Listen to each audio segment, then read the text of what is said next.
Welcome to RetroLogic episode 78. I'm Dan Caparello here with John Cummins and Sam Wagers, and it's been 2 weeks. We did it. We did the thing with the 2 weeks in between, and I think it went okay. How did it go for you guys? How was your week off, quote unquote? Hopefully you did something RetroLogic related.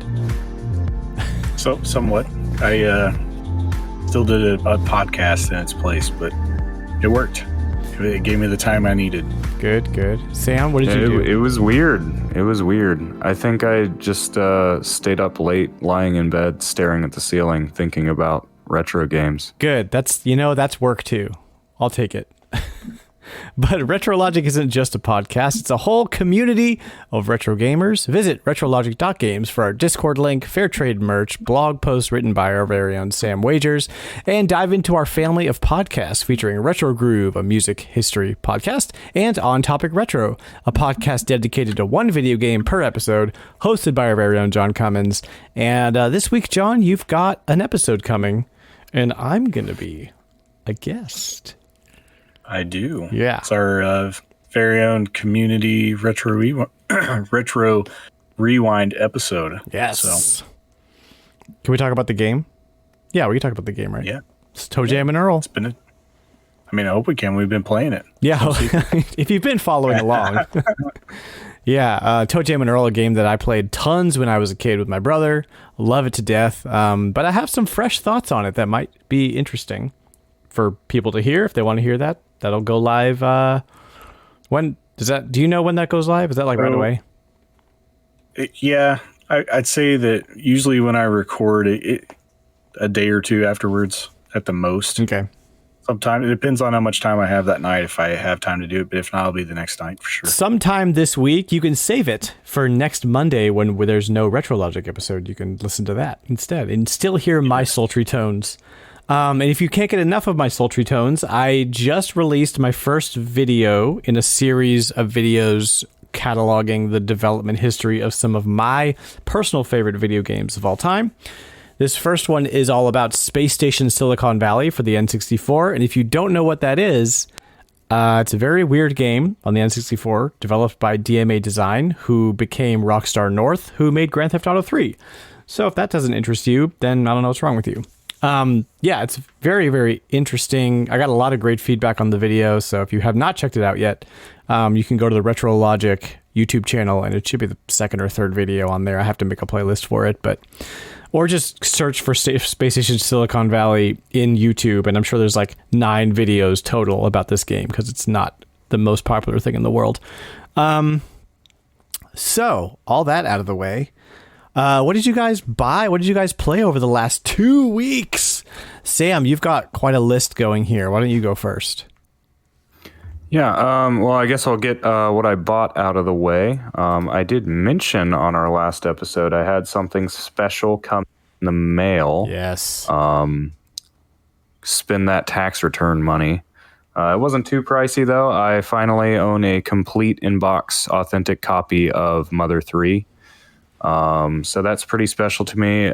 People might be surprised I didn't already own one. That's Game Boy Advance. I have played Mother 3 before through other means, but I never owned a copy. My policy, I guess, for myself now is I own games I play. Mm-hmm. I patch them myself if I need a translation patch. That's Game Boy Advance, so, right?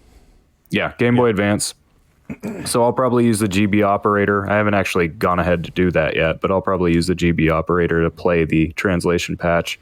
At this point, I'll probably have to stream it because I've streamed Earthbound. I'm getting ready to finish streaming Earthbound Beginnings.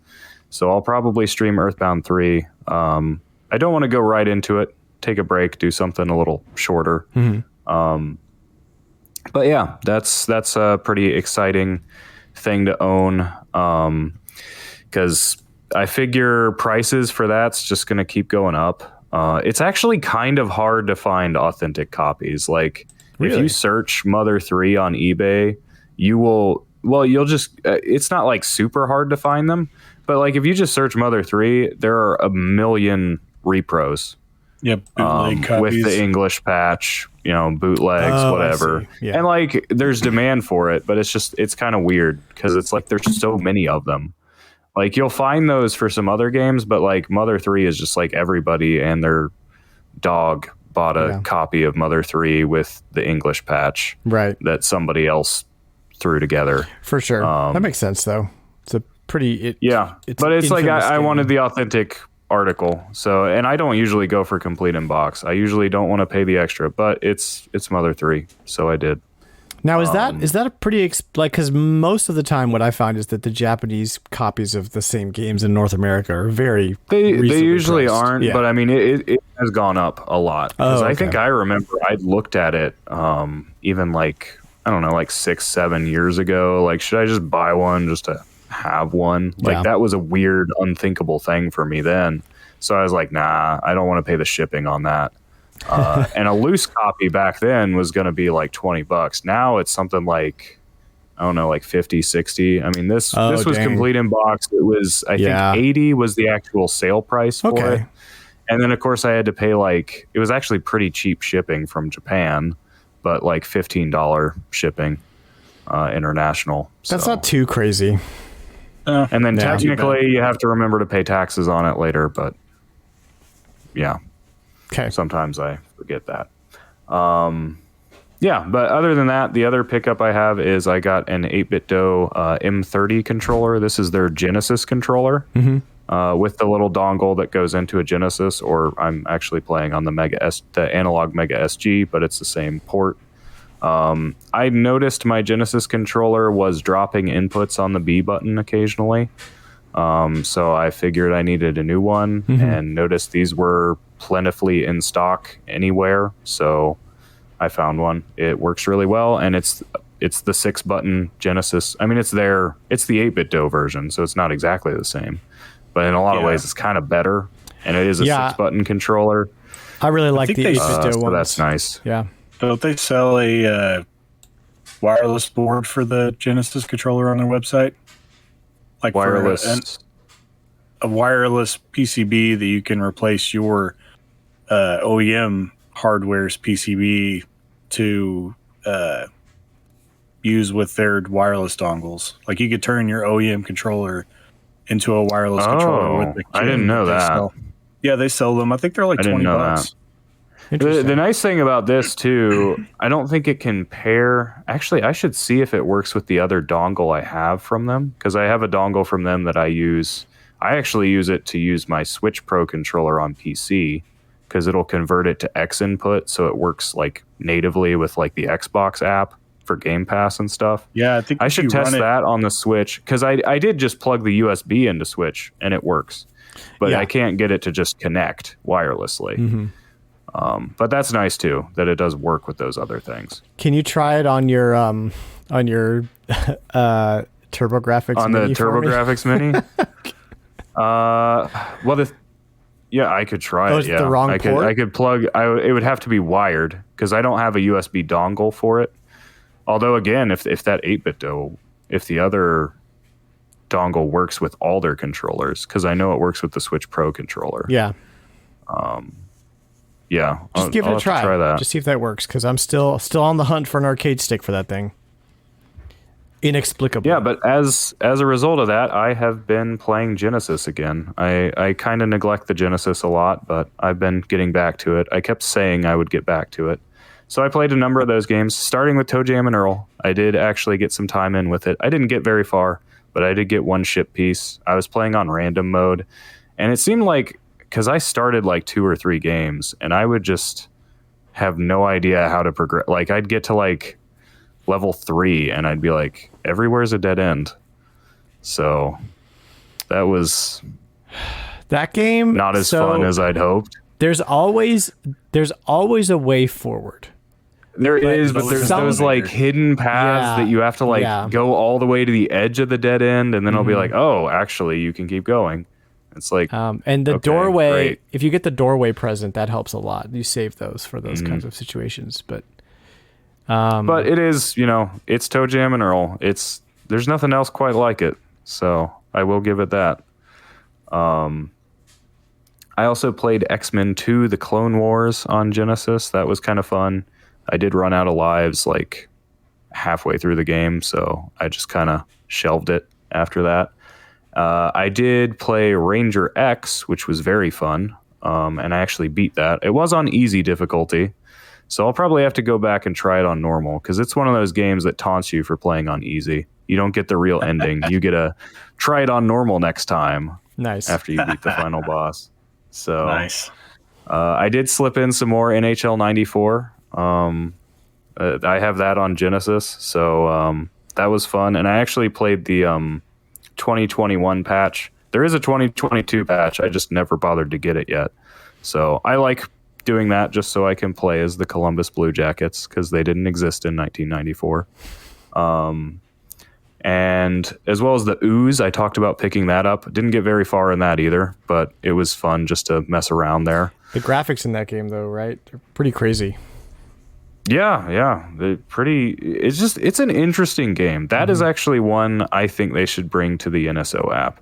I don't even necessarily think it's like a great game, but I think it's a game a lot of people would be interested to try because it's different.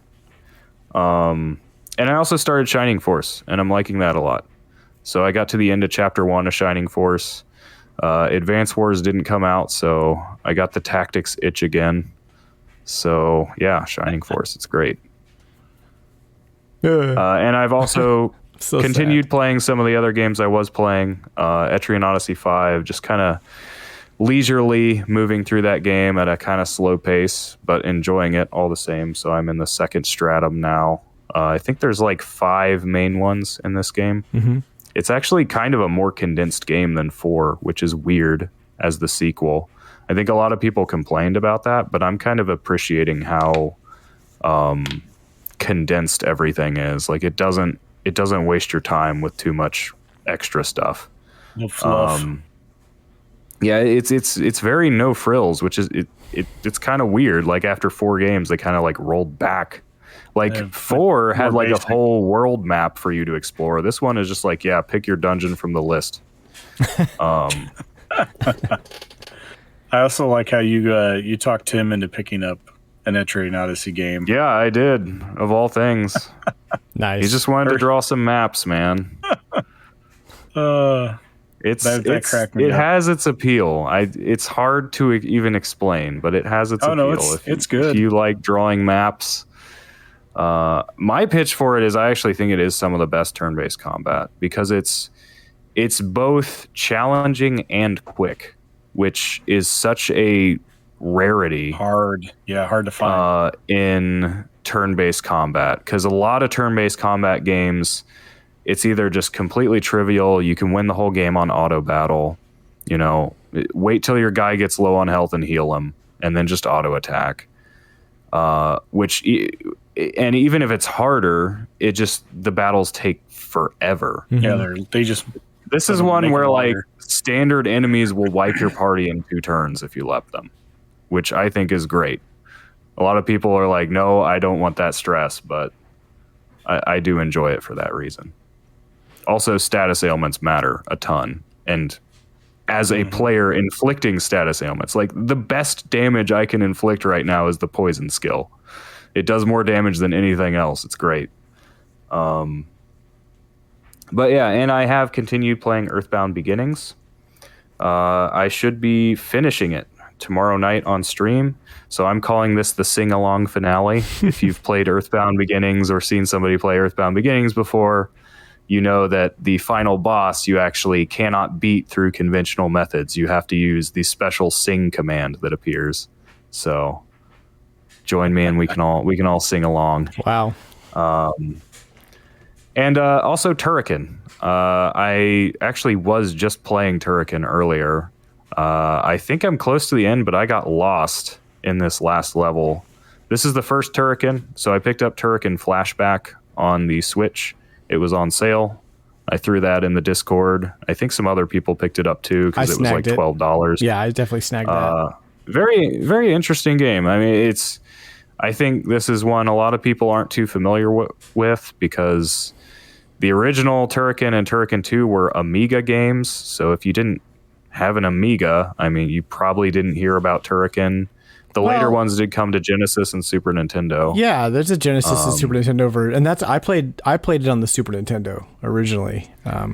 Well, so far, all I've played is actually, because it comes stock, the director's cut, which is like added content, comes stock on the analog Super NT. So I played that, but I never played it all the way through. And I started with the first game, and it's been a lot of fun. It's a different kind of run and gun, I guess. But what strikes me is the levels are just huge. Yeah, like you can get lost in them, and that's actually kind of a great thing. There's just a lot. In general, though, like the exit's gonna be go to the right, go down and to the right usually, but yeah, it's interesting. Like you just get lost in these levels, and it's weird because there's no like real hidden stuff to find. I guess this is back when you just assumed like you would cover all those corners just to get a high score, because it does have a score system. You can find 1-ups and stuff, but it's not like it tracks like 100% completion or anything. So you can actually go through a whole level and miss like half the level, which is weird, but I kind of like it. It's a bit Sonic 3 like in that way, where there's like multiple paths to the same ending, but no secrets. Yeah, I always thought that was weird, how it's like, why would I bother exploring everything you made? Like yeah, but it's cool for me to pick up, and just kind of having no history with it, just to be like, oh, here's something I missed. Cool. That's what I like about you, Sam. You're willing to give stuff a try. John, hit it. So I kept buying to a condensed list because I just remember I bought a whole lot of stuff the week before. So this is just from this week. Otherwise, we'd be here all night because I bought a bunch of stuff the previous week. Well, I bought the Ace Attorney games on 3DS, the ones that are on sale this week. So I didn't buy the trilogy because I already have it on Switch, but I bought the second trilogy, I guess, the second set of 3 games. Which I think I own all the Ace Attorney games now because I have the Great Ace Attorney Chronicles as well. So, yeah, I haven't played through the 3DS games yet, so I'm looking forward to that. I also grabbed Kirby Star Stacker for the Game Boy. I'm trying to I've kind of got a personal mission to try to get all the Kirby games this year. Whoa. I don't know how many I'm still lacking. There's a lot. There's a lot of Kirby games. I have a lot of Kirby games. I just you already have... do? Okay.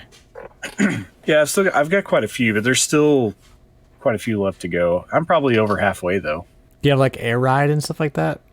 I have Air Ride. Okay, that's probably one of the more expensive. I made sure to get all the like spin-offs from the Game Boy on 3DS before that closes, like Star Stacker and what's the other one? I'm grabbing them all physically that I can. I'll have to put like that takes longer to hunt them down. Yeah, because I've been trying to find a better deal on some of them because some of them are pretty high. The one that I'm worried about the most is Dreamland 3. So that game is a monster now. It's like probably $200. Damn. Yeah. I kind of because it lived in the shadow of Superstar, so I think it undersold big time. I've been kind of throwing together a list to get all those games and also all the leftover Castlevania games that I still don't have, which is a lot smaller list than Kirby. Yeah. So, and then Dan has encouraged me, I guess is the word to say. You encouraged yourself. I never challenged any games.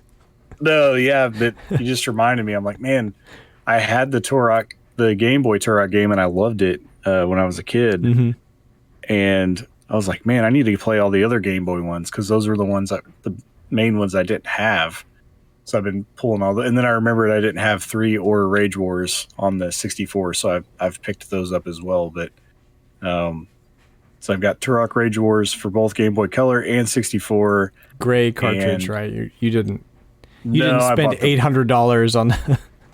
No, it's the black. The black cartridge is the one I have. Right, the gray right. cartridge is the expensive one. Yeah, That's right. Yeah. And and then I have Turok. I have Turok 3 for N64, but I don't have the Game Boy Color one. So I think that's the last. I think that's the last one I need is the Turok 3 on Game Boy Color. Yeah. I have the PS3 version, and I even have 1 and 2 on Switch physically. You have Evolution on Game Boy Advance. Yes, and GameCube. Yeah. Okay. I don't have the Xbox. Is it on Xbox and PS2 also? Evolution. Yeah. Mm-hmm. Okay. Evolution was on all three. I'm probably not going to get those. I'll probably I'm stick with my GameCube Right. version. I'm trying to collect all of them, but I'm not gonna I don't have the physical versions of the Switch remasters, and I'm not gonna get every version of every game. I just want one version of each. So I'm only missing now Evolution on Game Boy Advance, the newest one, which is the PS3, Xbox 360 one, and then both Rage Wars games. Which Nice. I'm in no hurry to grab Rage Wars. They're all dirt cheap. No. So I think, so Game Boy Advance and PS3 versions are my next get. And all the reviews of the PS3 game are very good. I wonder why it is so cheap. I mean, everything on that system that's not an RPG is dirt cheap right now. PS3 and 360. Yeah. Yeah, but man, the PS3 is always twice as expensive as a Xbox I know. 360 Yeah, game. and I've been going back and Turok forth. would be the same. Thing is, that's still not that much. Yeah. And I've been For going most back of and forth those about which one I 360 want. games. I don't know what the difference is, if there is even a significant difference or not. Probably not. But Yeah. sometimes a PS3 version might be 5 times more expensive than an Xbox. It just 360. depends. Depends on the game. I think Orange Box on the PS3 is 30 or 40, and It might be 40 now. 360 is That's 15. Oh yeah. Yeah. I have it on the PS3. Yeah. I couldn't find it on the Xbox 360, so I bought it on the PS3. Which was weird. Not to get too much more sidetracked, but I also got a package from Dan that included NFL Blitz for the PSP and Sonic Rivals for the PSP. So, still stockpiling my PSP games as well.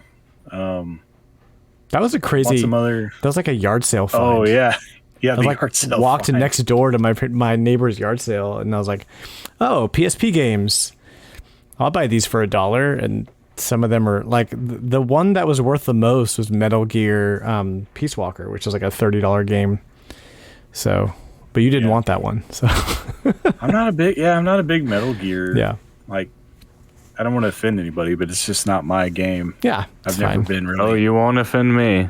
Me either. My brother loves it, and honestly, it's kind of an acquired taste, and It's he'll a admit niche. that. It kind of is its own genre of thing, and if you don't like it, you don't like it. And as far as what I played, we've got to talk about Grapple Dog. Have you guys played Grapple Dog yet? I want to. I have not. I've heard Dude, good things. Grapple Dog, Yeah. so good. The music is so good.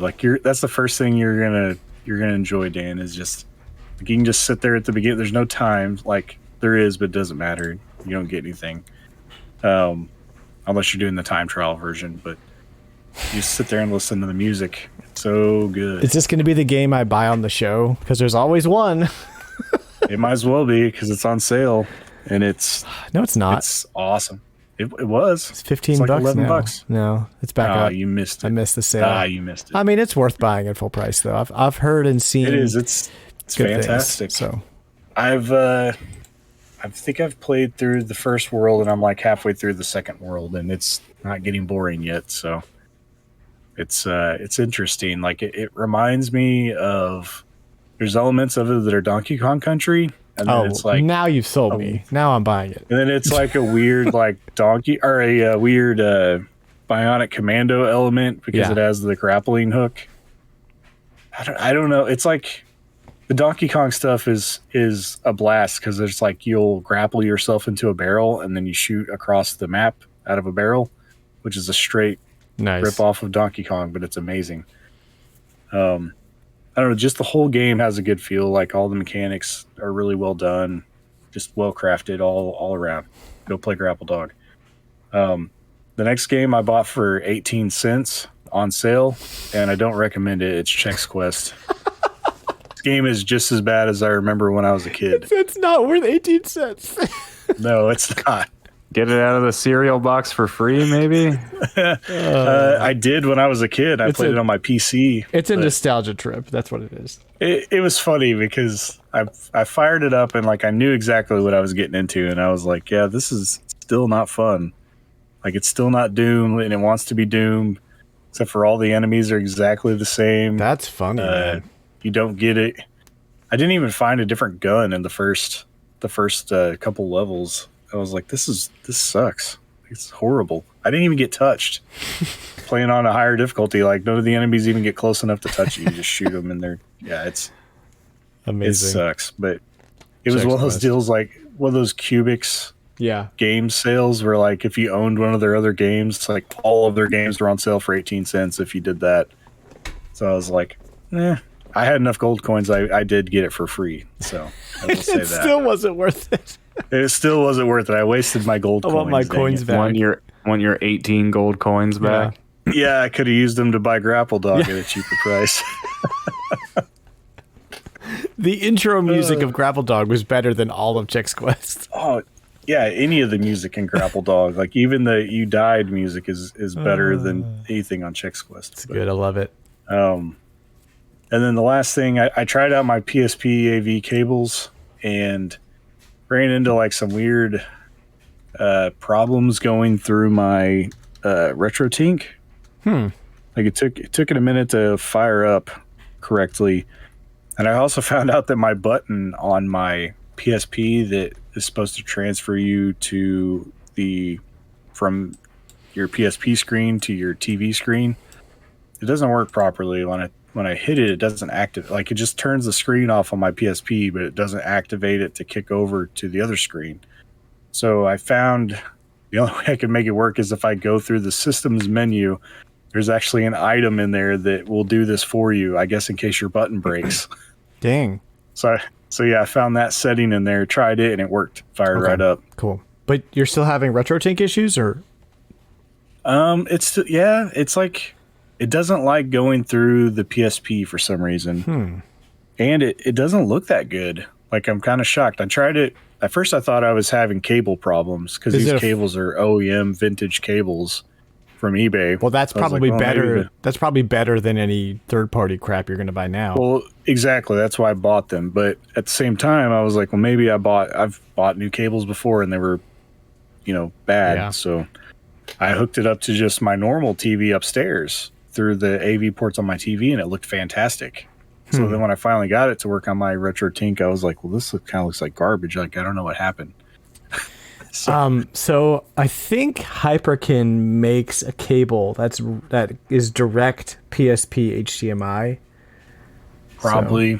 So, I think my local sells them. I don't know if that's something you'd care about to try or whatever, but I think I'm going to try to work on it some more and just make sure all my connections are good and everything. Yeah. But if all else fails, I'll play it on my projector, and I'm sure it'll look fine. There you go. You can't stream it though. I want you to stream some of that stuff. Yeah, I could stream it. It just doesn't look as good as I want it to. Yeah. Like, I got to figure that part of it out. But I played. What did I try out on there? I think I tried a little bit of Power Stone just to see if it worked, and then I played. Breath of Fire 3 for a little bit. Cool. And I also learned about a bug on Breath of Fire 3 that if you're using a, what's that called? The Memory Stick Pro Duo or whatever that you had to have for a PSP. I have a adapter that accepts a micro USB so that I could have more memory space, because the vintage or the OEM sticks are like crazy high now. They're like $100 for one that's more than 8 gigs. Yeah. So you can't put hardly any games on there. So I bought like an adapter and went the back doorway. But there's a weird like error that pops up if you're trying to play Breath of Fire 3 and you're using a stick that is higher than like the recommended amount. Just on Breath of Fire? I don't know if it's I don't know if it's strictly for that, but that's what the one that I've encountered it on, and Crazy. I looked it up in a forum and found out that that's what the problem is, but it won't let you launch the game while saving, so you have to like get to a certain point in the game and then it'll allow you to save as like a workaround. So the whole thing was weird. It's funny how you learn about past mistakes or bugs when you start digging into some of this stuff. Like my PSP was never made to have a 128 gig micro SD card in it, so exactly. we'll see. Yeah, so that's what I've been playing. How about you? Sweet.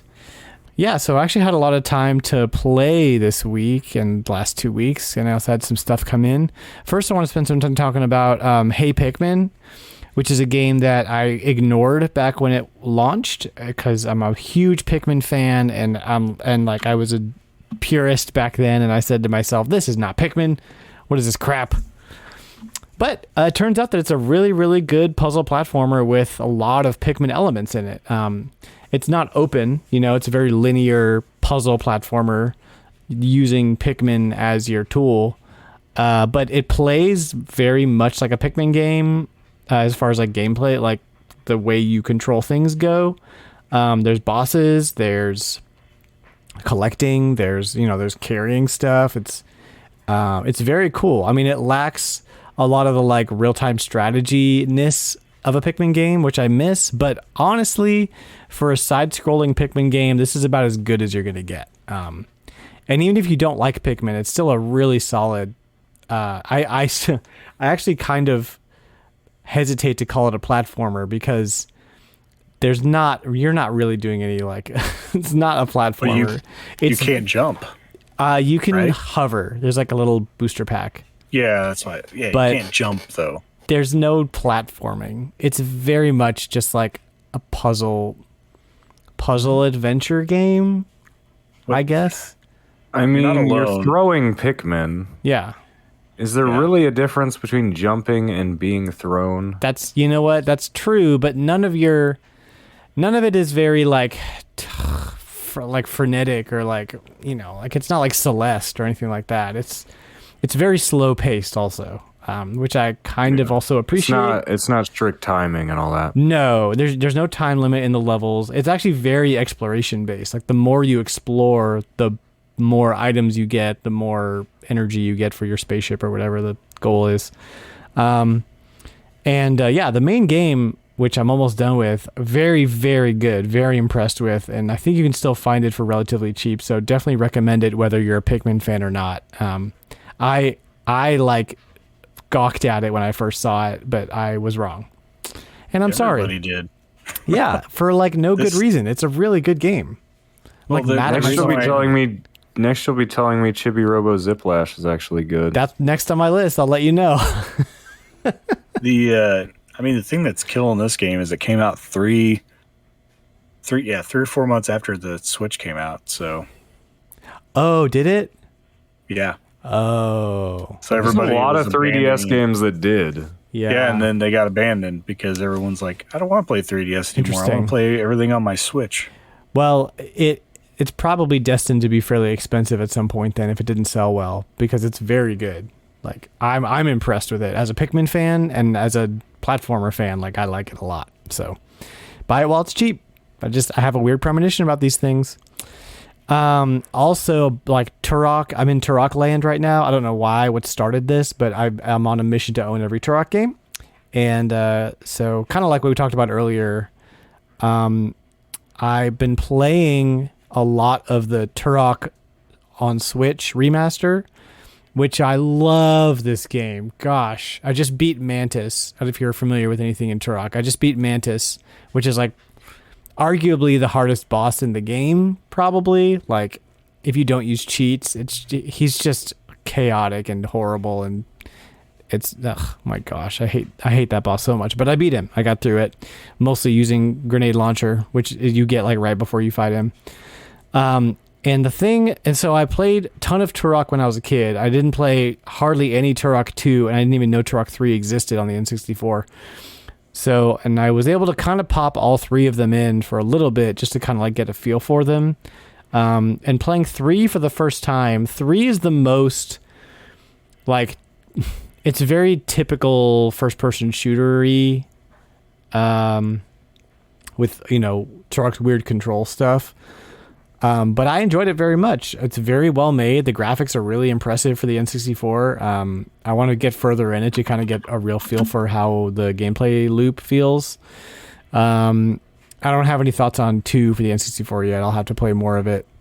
But so 3, they still have the weird Turok controls. Oh yeah, yeah. But there's a lot of controller. Crazy. There's a lot of controller options in 3. Yeah, because like this is 2 years after GoldenEye. You think they would have like got some pointers? Well, you can turn that off. This is how it's supposed to. You can turn off strafing and just do stick controls like in GoldenEye. You can turn that off. And it has auto aim and stuff like that. So it makes it's definitely playable. Like, it's not terrible. And if you're used to Turok controls, then it's like, for me, it was like nothing because I've been doing that for years. But if you're a newcomer, you can totally turn that off and play like a normal one stick shooter if you want. The strafing is like not the big problem. Like, it's that they want you to steer, or they want you to move with the C buttons as the original controller style. Like, that's what got me first playing it. And that's how the original Turok was too. And I just accepted it as a kid and learned how to do it. But I can definitely see it being that people being turned off by that. So you can turn that off. You can play like a normal mode or 2-stick mode or whatever with 2 controllers. I think you can do that in 3. Nice. But I did play quite a bit of the Game Boy games, which you said you had some experience with, because I found the first one at my local for a good price, and I didn't even know it existed. Battle of the Bionosaurs or something. Mm-hmm. Really, like the thing. So my thing about Game Boy games is there's kind of like 2 kinds of Game Boy games. There's the ones that were like, we know that we know the size of the screen and what you can and can't see while you're playing this. So we're going to design this game for the Game Boy. And then there's games that are just like, we don't care, just make a game, and it's terrible. And a lot of the licensed games fell into that. They were like, we're selling you this because it has a license, not because it's going to be a good game. But Turok is actually a really good game. It's a solid adventure platformer run and gun. And it does a really good job of preserving the kind of like open exploration that you have in Turok in a side-scroller form. I played a little bit of 3 on the Game Boy because it just came in, but 3 is like a whole different animal than the first 2. The first 2 are all side-scrolling kind of adventure games, which I really like and have very similar controls. And then 3 is like its own weird, like you start in a tank top down doing weird stuff. Like, not a huge fan so far, but I want to play more of it. So getting really into Turok, and I just discovered that they did an action figure line for the N64 game. Yes. For 2, and my wallet hurts. So I'm probably comics. Yeah, I'm not touching the comics. Some of those are like $200 for the first run, and I'm like, I don't think I need any of that. I might just read them online if I care. The figures are not insanely pricey, but I don't want anything complete in box, so that helps. I want to like put them on a shelf and they look pretty. So we'll see if I end up actually pulling the trigger on any of that. I did it for Earthworm Jim, so it's likely, but we'll see. Still playing a ton of Kirby and the Forgotten Lands. And we talked a little bit about this pre-show, but this game turned me into a Kirby fan. Like, I did not care about Kirby at all until Forgotten Lands. And now I kind of want to like do what John's doing and buy all the Kirby games, but a lot of them are very expensive. And even like the 3DS and DS games are kind of expensive, so I'm probably just going to not. But I like Kirby. You need to get Robobot on 3DS. That's the most expensive one. Like, can I just have yours? Buy it on the eShop before it dies. $40 for a digital game, though. I'm not about that. I'll spend $50 on the cartridge before I spend $40 on the digital. Do it. because it's awesome. Robobot's the best one. That one and not Triple Deluxe, Superstar Ultra on the DS. I've heard that one's not that bad either. That's like $25. Yeah, that one's not bad. And I'm probably just do cartridge only. DS game, whatever. I can always get you to print me some cover art if I need to. I mean, if all else fails and you can't find it right away, just let me know and you can play mine. But still, it's definitely worth having at some point. Robobot. And my son's now obsessed with Kirby, so I feel like I have to kind of get him some more games to play. So it's for the kids. That's, hey, what you gonna do? So my bot list is long. It's called mostly Turok. Turok 3 for the Game Boy and N64. Turok 2 for the Game Boy. I picked up DK King of Swing. Any you guys ever play this one on the Game Boy Advance? Yeah. It's pretty fun. No, I kind of ignored Donkey Kong when Country was over. Okay. After 64. So I was just confused. It's Donkey Kong was doing all this different stuff with bongos and whatnot. It's so weird, like the gameplay of King of Swing. Like, it takes a little bit to get used to. It does, and I kind of feel like King of Swing they were trying to kind of do something kind of like Jungle Beat for mobile, but they had like a cool little physics mechanic with the grabbing and the swinging, so they ran with it. I like it. I don't think it's a bad game. It's a little divisive. No, it's not a competent puzzle game. Yeah, I like it. I'll play through it. I had to buy it because it's Donkey Kong. I snagged a really good local deal on some Nintendo Powers. It's it's a bunch of random issues between 200 and 250. So nothing like super retro, but any Nintendo Power issue these days is like averaging on eBay at $10 a pop. So anytime you get one for less than that or a lot where they're cheaper than that, I try to pick them up if they're cheap enough. So that was cool. The Wii, end of the Wii era of stuff. Picked up a Super Game Boy, gonna try to stream some Game Boy games with it, though going from Game Boy to Super Game Boy to Super Nintendo to RetroTink to HDMI might have quite a bit of degradation. So I'm gonna pre-order a Game Boy operator and stream some that way, because $360 or whatever to get to have an analog pocket with a dock that I'll get next year is just a bit much right now. So there are other ways I know, but I mean, that's, the Super Game Boy was cheap, so that's where we went. So I also picked up on Mercari an N64 arcade stick. Now, why, Dan, on a system that had no fighting games, do you want an N64 arcade stick? Well, it's because I have a problem where I need to own N64 crap. It's a problem. And I think that there are certain games that are not arcade games, that are just cool games that might be pretty cool with an arcade stick, like Star Fox 64 and Sin and Punishment. Those seem like they would be pretty awesome to play with an arcade stick. But the funny thing is, the listing I got doesn't... The actual stick of the arcade stick part was unscrewed, and it's gone. So it's just the buttons and the place where you put a stick. And funnily enough, community member Zach got a huge lot of stuff. One of them was the exact same N64 arcade stick, but his was all corroded inside, didn't work at all. So he threw it away. Well, I messaged him and I'm like, hey, did you just by any chance happen to save any parts from that arcade stick that you threw away? And he's like, well, I have the stick. And I'm like, oh my God. How much money do you want for the stupid stick to put into the arcade stick? This is the weirdest, dumbest turn of events to get the stupidest accessory I've ever been through. It's just bananas. So looking forward to getting both of those things in and putting them together and then playing some N64 games. Not Sin and Punishment. I just said that. Mischief Makers would be a good one. Maybe like some Yoshi's Story. I don't know. We'll see. You don't have Killer Instinct Gold?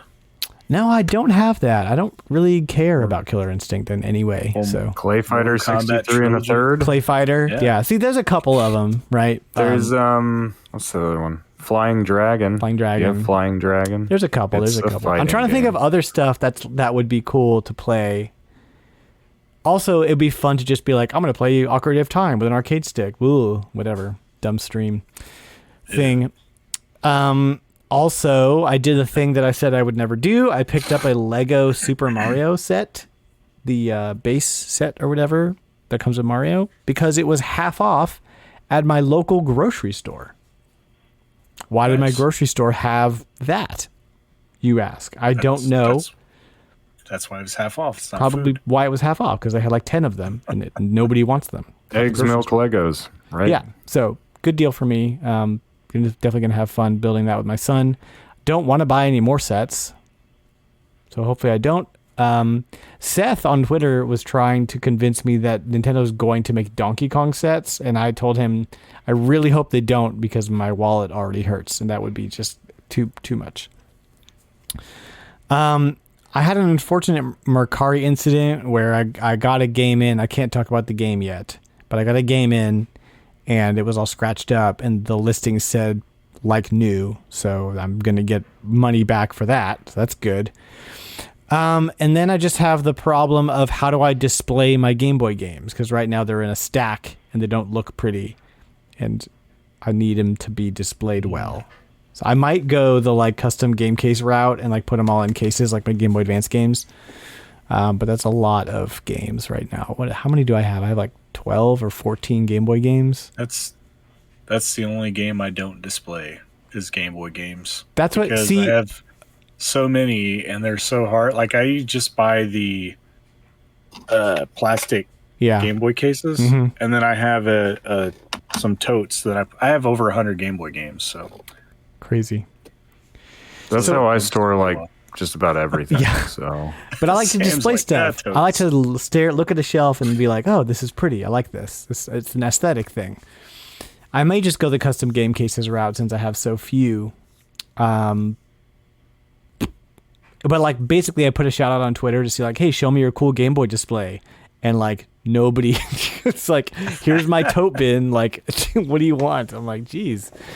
So maybe I'll be the first one. A little acrylic stands to just like my N64 game games. itself. Yeah, it needs to be fairly compact because I'm running out of space. But maybe I need to shift some stuff around. I don't know. We'll see. That is all I have for today, guys. Let's play some Price is Retro.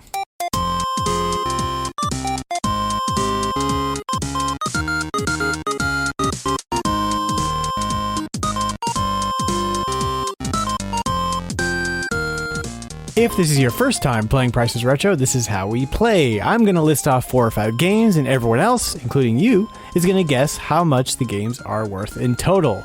And whoever guesses the closest wins that round. The next person does their list. Everyone has a list, and everyone guesses. And at the end of the game, whoever won the most rounds wins the game. But look out for Poltergeist. He always guesses $300. And if he wins the game, I have to give away a sticker featuring our very old friend, Poltergeist, which are pretty cool. He's a rad-looking ghost who's burping the number 300. You want this sticker. You can buy them over at RetroLogic.games for a very nominal price. What does nominal mean? Like, what does that even mean? It just means an exact number. Yeah. Oh, yes. It's an exact number that you can pay. I want to say a low price.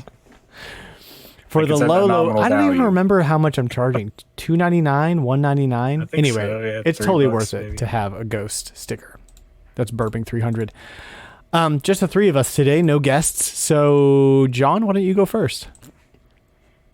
All right. So, continuing with the theme. These are all controllers of some sort. Awesome. And they're all complete in box. Why? So don't be thinking complete in box controllers. Yeah. I already hate it. I don't think you're going to get away easy with this. So first one is the ASC2 keyboard controller for the GameCube. Oh, yeah. So this was Japan only, but Yes. it was too cool to pass up on. So yeah, This is a popular one amongst collectors. I don't have one, and I don't want one, but it's very interesting. The second controller is the Steel Battalion controls for Xbox. Now I hate you. Of course. I can't. The third... It's not a controller. That's a lifestyle, okay? Yeah, actually, yeah. It's like you have to learn That's how an to, entire desk pilot a airplane dedicated to just one game. Yeah. My brother-in-law had it all set up on one disc. It was pretty crazy. I'm sure it's fun, but... If you could figure it out. Yeah. The third game is the Power Glove for the NES Complete in Box. No, come on. Because those are cheap. Those are cheap, but the box is probably more expensive than the freaking glove. Probably. And more useful. It looks prettier. That's good. Okay. The last one on here is the U-Force for the NES Complete in Box. Oh, that piece of junk. What is the U-Force? It's still unique. No. Yeah, unique. Nice. Look this up now. No, don't look. It's don't look at it. Oh yeah, you're okay. Yeah, it's like a flight stick, like a motion sensed flight stick, dumb thing for the NES that didn't work. Yeah, they were horrible. Horrible. They were all those things were experimental back then. Yeah, it's about like the Power Glove. Cool concept, not so cool in reality. At all right. the time. I've got a number for you. Are you done? Is that all of it? That's it. Okay. 4 of them. Okay. I've got a number for you. My number is 1350. Okay. $2,222. Ooh. And 22 cents. Very nice. Because it's part 2 of the controller episode, I bet. Yeah, why not? So the total for my lot is $939.49. All right, sweet. That would be me. Should go to Dan. Y'all need to step it up.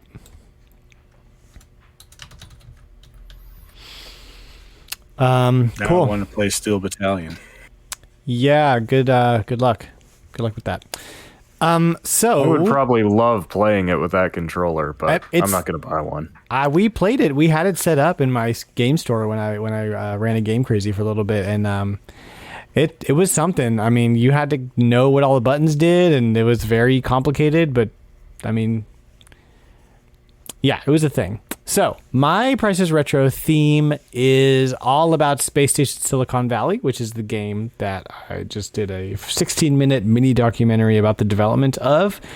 Go on YouTube and watch it.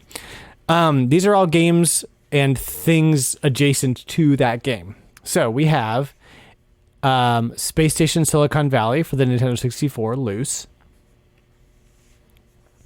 Space Station Silicon Valley for the PAL Game Boy Color, loose.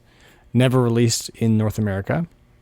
Actually, I think it was PAL only. It wasn't even in Japan. Because it was a Scottish developer.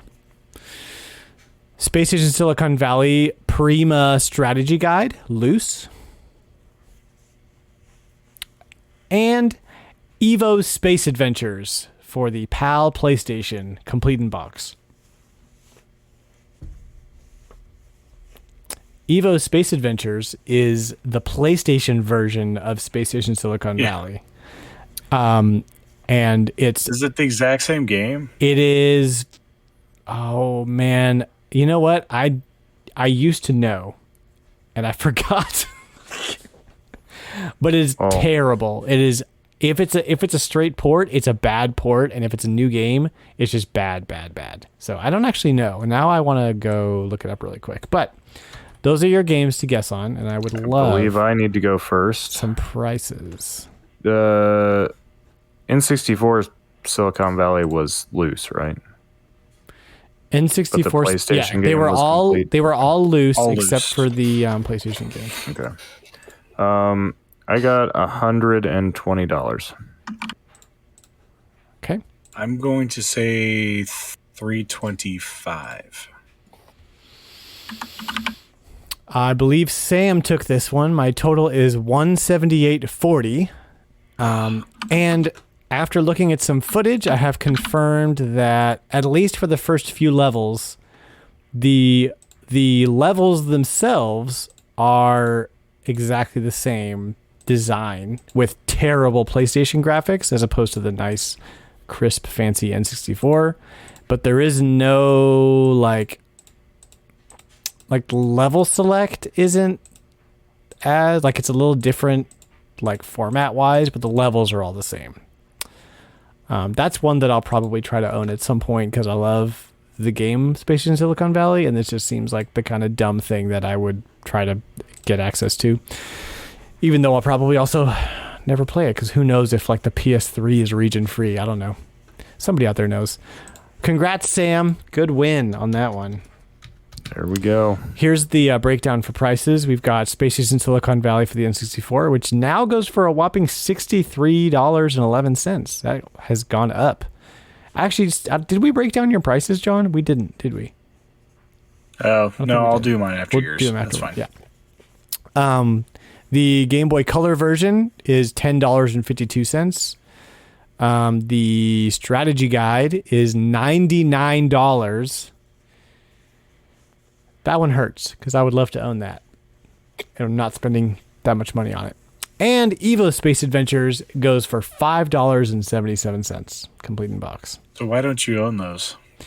Because they're all PAL, and the shipping on them is worth more than the game. So I'm just getting over that hurdle. Yeah, but I mean the PAL you could play on your Game Boy. Yeah. Color.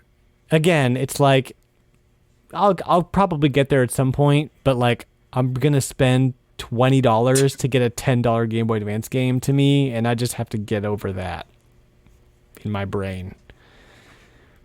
At least $20. Yeah. Shipping from the UK is like stupid.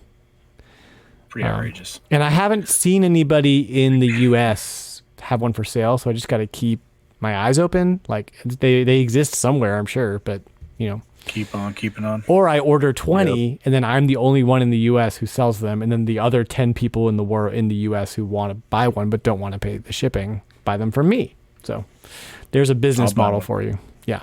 John will buy one. Sam, you want one? You know what? Sure. Okay. I got my first 2 customers. Awesome. I bet they would fly off the shelf on Discord. Somebody'd be like, "Oh man, you know, for the right price, it's a piece of history." You know. Then I got to make my cut though. So, go ahead, John. Your breakdown for mine. The keyboard controller for the GameCube, complete in box, is $203.21. Oh, I was right on with that one. Steel Battalion with controls for the Xbox is $438.86. That's the one that complete in box I thought would be way more. That's lower than I thought.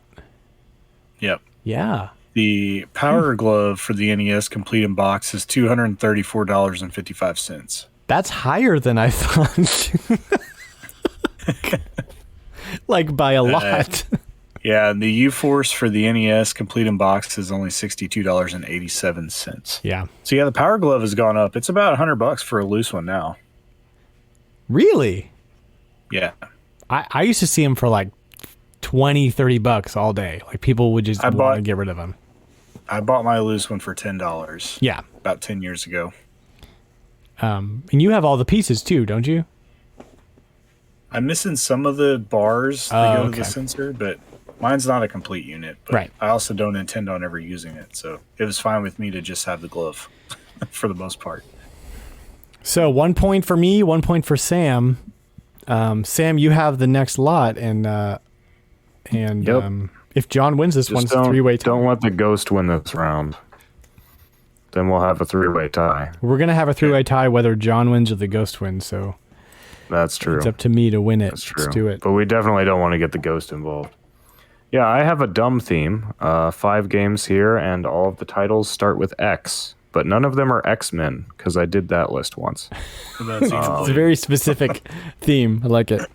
Actually, they all start with X and then dash. So I've got X Zone for the Super Nintendo, complete in box. These are actually all going to be complete in box. Okay. XCOM UFO Defense for the PlayStation. Again, complete in box. Is that the same XCOM? Excalibur. Is that XCOM like the same XCOM, like the one we... This is the original UFO Defense. Enemy Unknown is the one that kind of rebooted everything in 2012. Okay. But UFO Defense got a PlayStation port. Cool. It obviously started on PC. Yep. Excalibur 2097 for the Super Nintendo. Complete in box. What? X Squad for the PlayStation 2. Complete in box. And Experts for the Sega Genesis. Complete in box. And yes, that is spelled with an X. I don't know what any of that is. It was the 90s. Those last two are just not on my radar. I have to guess first. X Squad. So X Squad is one of those games that is honestly not very good, but I played a lot anyway. Okay. John, you go.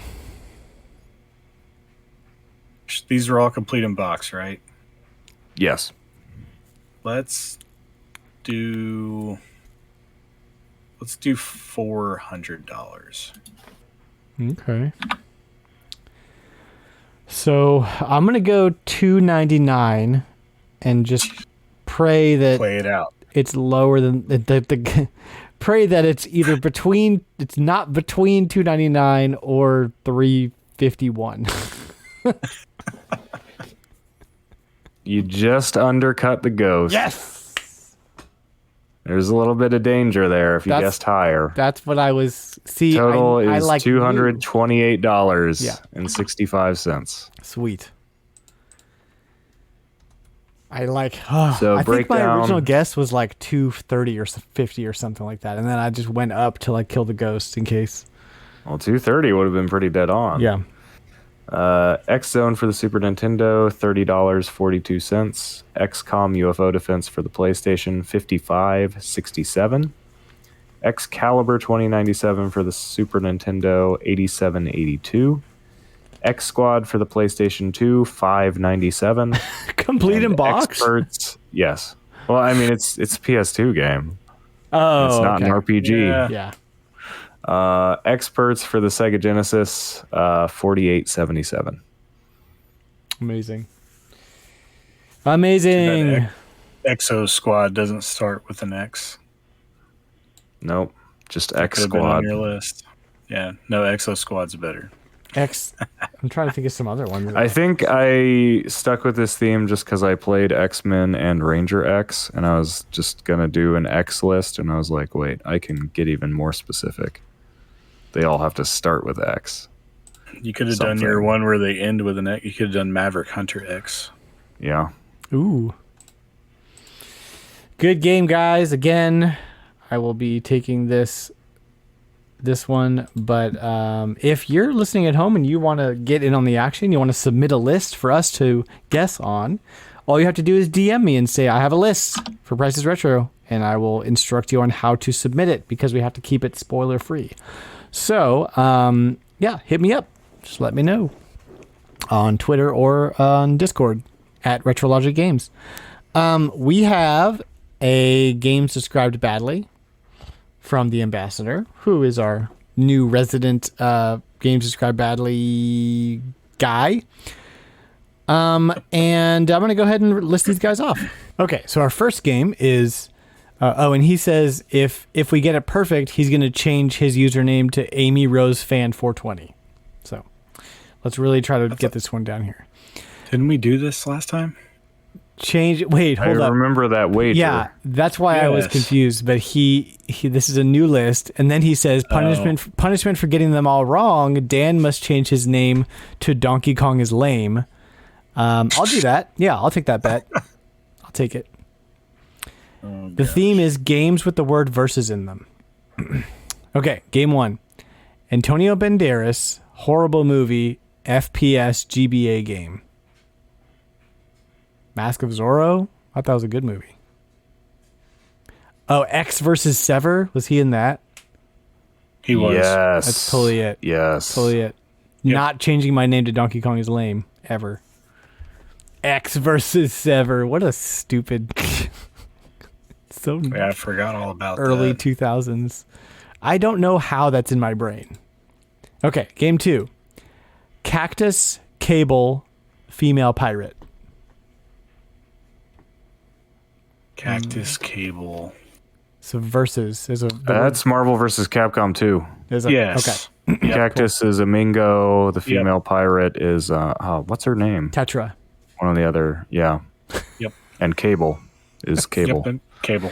Tetra's from Wind Waker. That's not it, but whatever. Just gonna keep moving. Tetra. Game 3. Game 3. Number 23. Chicago. Flying Creatures. It's Michael Jordan, the Windy City. That doesn't have Or no, verses wait. in it. No, it doesn't have verses. Flying Creatures. It's something about Michael Jordan, right? Was there another Michael Jordan game? Michael Jordan versus Bulls. I know there was a Chicago Bulls versus Blazers. What's a blazer? Is it a flying creature? It's an SUV, as far as I know. Okay. Well, Maybe it could might be Bulls versus Blazers. I think it. I mean, we have a better chance of it being that than something else that says Michael Jordan. can't think of another Michael Jordan game. So, and it's the only one with Or verses maybe in it. Jordan versus Bird. Oh, that's it. Larry Bird. Yeah. Jordan versus Bird. Yeah. Got it. That would make sense. Flying creature. Yeah. Yep, there we go. Larry Bird. Yeah. All right. welcome, Game Dan. number 4. Flying Nailed it. Bird. Birds Leg fly. drop finisher. Scorpion Deathlock. Black and white NW. NW WCW versus NWO. Yeah, that's it. Or was Revenge on PlayStation also, or was it just? But that doesn't have on verses in it. 64? It has to be NWO versus WCW versus NWO because of the verses. No, I know. It's the same game name. They just put Revenge on the end because it's the sequel. I'm sure he would have So, alluded to I that in don't- his hint. I mean, Well, I'm trying to think if it's. Hold on, read his hint again. It might be something in the characters that were in leg the drop game. finisher, Scorpion Deathlock, black and white, PS1. Okay, so the leg drop would be Hulk Hogan. Mm-hmm. Scorpion finisher would obviously be Scorpion, right? Or not Scorpion. What was that? Scorpion guy? Deathlock. Yeah, let's just say Black and white to me says the first one because that whole cover is just the words. Yeah, I'm not gonna place it more finely than that. Okay. He's usually pretty merciful with that. All right, Game we'll go with that. 5. Game 5. Guys from Mars. Animals that hunt other animals. A Fox property. Alien versus Predator. Yep, that's it. Yeah. And guys, we're about to change his name forever. Here we go. Mad Magazine, Black and White, Old Fashioned Bomb, Spy Spy versus Spy. Yep, that's it. Okay, so just to recap our Yeah. guesses. Game 1, Antonio Banderas, horrible movie FPS GBA game is X versus Sever. Cactus Cable Female Pirate is Marvel vs. Capcom 2. Game 3 is number 23, Chicago and Flying Creatures. That's Michael Jordan versus Bird. Game 4 is Leg Drop Finisher, Scorpion Deathlock, Black and White, PS1, and that is WCW versus NWO. Game 5, Guys from Mars, Animals that Hunt Other Animals, a Fox property, and we had Alien versus Predator. And then Game 6 is Mad Magazine, Black and White, Old Fashioned Bomb. That is Spy versus Spy. So here are the answers. Answer to game number 1 is X versus Sever. Answer to game number 2 is Marvel vs. Capcom 2. Answer to game number 3 is Jordan versus Bird. Answer to game number 4 is WC. We were Was it so World Tour or close. Revenge? No, WCW versus the World Oh, was. versus See, the that's world. what I was thinking. The two that we listed were on the 64. I didn't know if they were on the PlayStation. That's what I was trying to Yeah. figure out. I wasn't gonna come up with that though. Dang, we were so close. So close. Oh well. Well, On the right track. Fight Crab Fanatic, aka the Ambassador, you keep your name for now. but you watch escaped it. the leg drop. Game 5 is Alien vs Predator, and Game 6, of course, is Spy vs Spy. He has, we were so freaking close. That was, jeez. Okay, all right. Next time, we got you. Next time.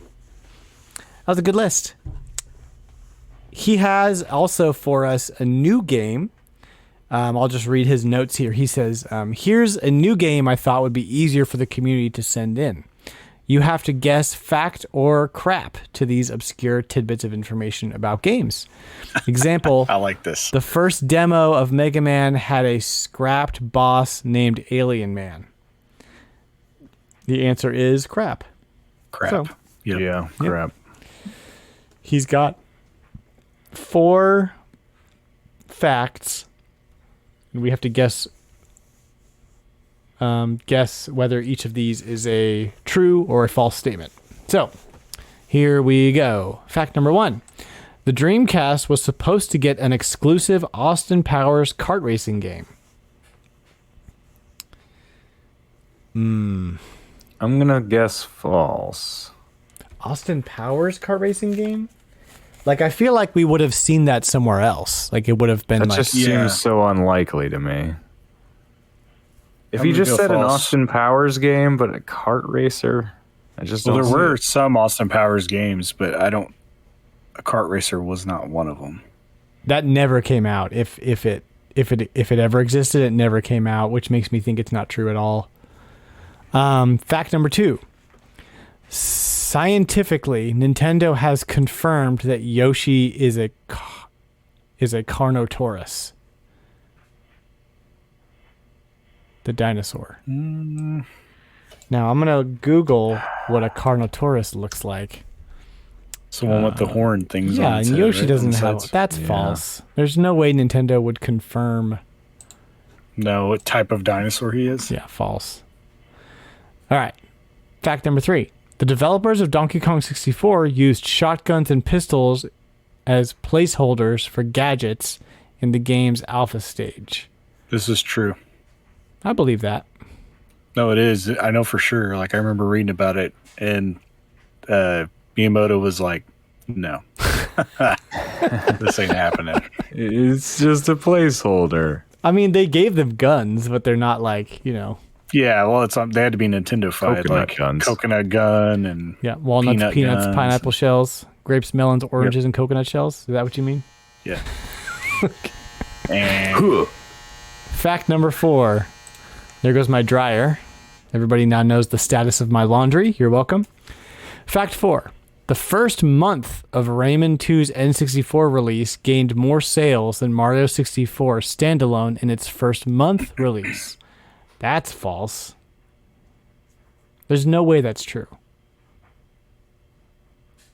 hold on, reread that. The first month of Rayman 2 for the N64's release gained more sales than Mario 64 standalone. It was only standalone in its first month's release.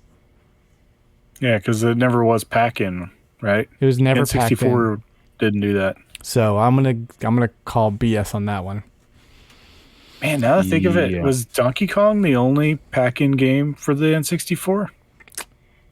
Oh, that's a really good question.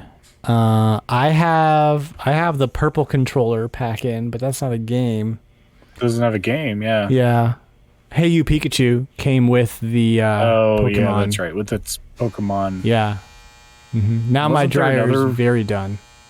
Yeah. Killer Instinct? Wasn't there a Killer Instinct pack in? I don't think there was a No, Killer Instinct That was a launch Gold. game too, so. Yeah, no, it didn't. But it wasn't a launch game, I don't think. But I don't think it came bundled in. Like I said, I think Donkey Kong 64, and now you say, like, Hey You Pikachu had that Pikachu 64.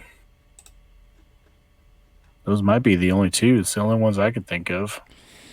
So let's see here. Donkey Kong 64 actually is the only one listed. So maybe Maybe the Hey You Pikachu didn't even come with it. yeah, that's possible. I think in Japan it might yeah. have. Yeah, just Donkey Kong 64. That's weird. Because NES has like 1, 2, 3, Yeah. 4, 5. Well, it started becoming more costly to put a pack-in game in. And actually, Super Nintendo Had a bunch. Yeah. Well, this is not exhaustive because it doesn't even have Donkey Kong Country. That's a bad list. Okay. Anyway, I don't want to look that up right now, but that's a very interesting factoid. That's something I was thinking of. Yeah. when you said that. Okay, so here are the answers.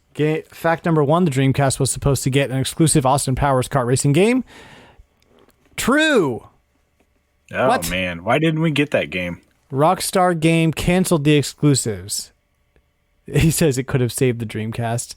I'm going to look this up now. Austin Powers kart racing. Dun. Canceled. Oh, it's totally canceled. Wow, here's even like some art for it. It's all like big head mode. That is Of course. silly. Developed by Rockstar. That's bananas. Didn't know that. Okay, fact number 2. Scientifically, Nintendo has confirmed that Yoshi is a Carnotaurus.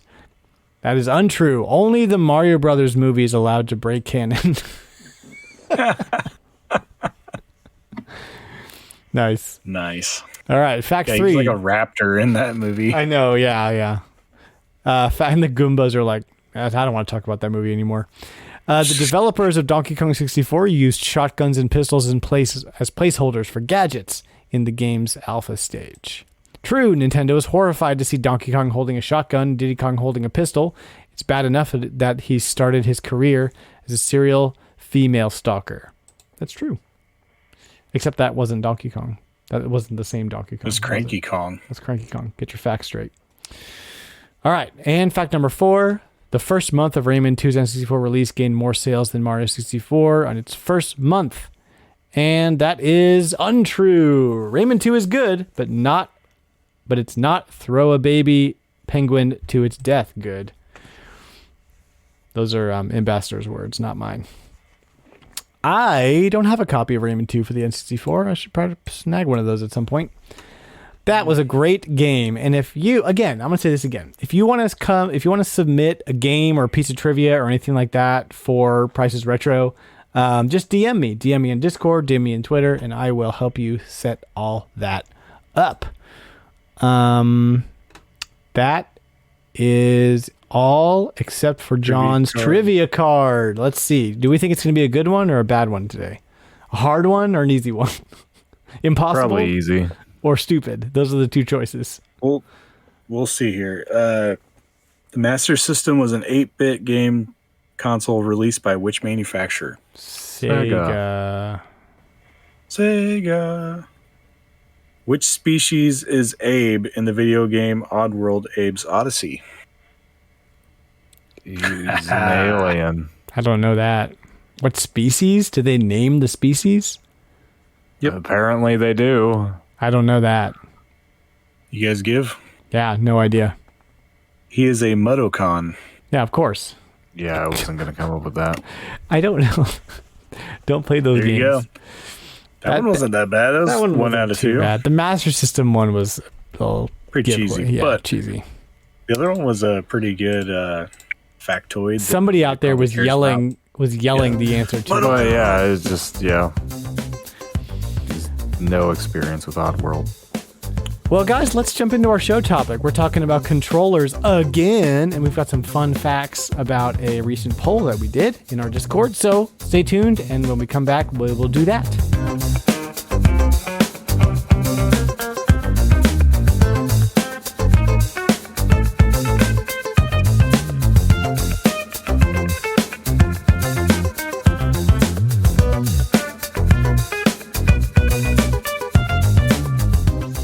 We're talking about controllers, and as you guys maybe already know, John has been running a poll, the Controller Wars, and I believe we have hot off the presses the announcement of our grand champion.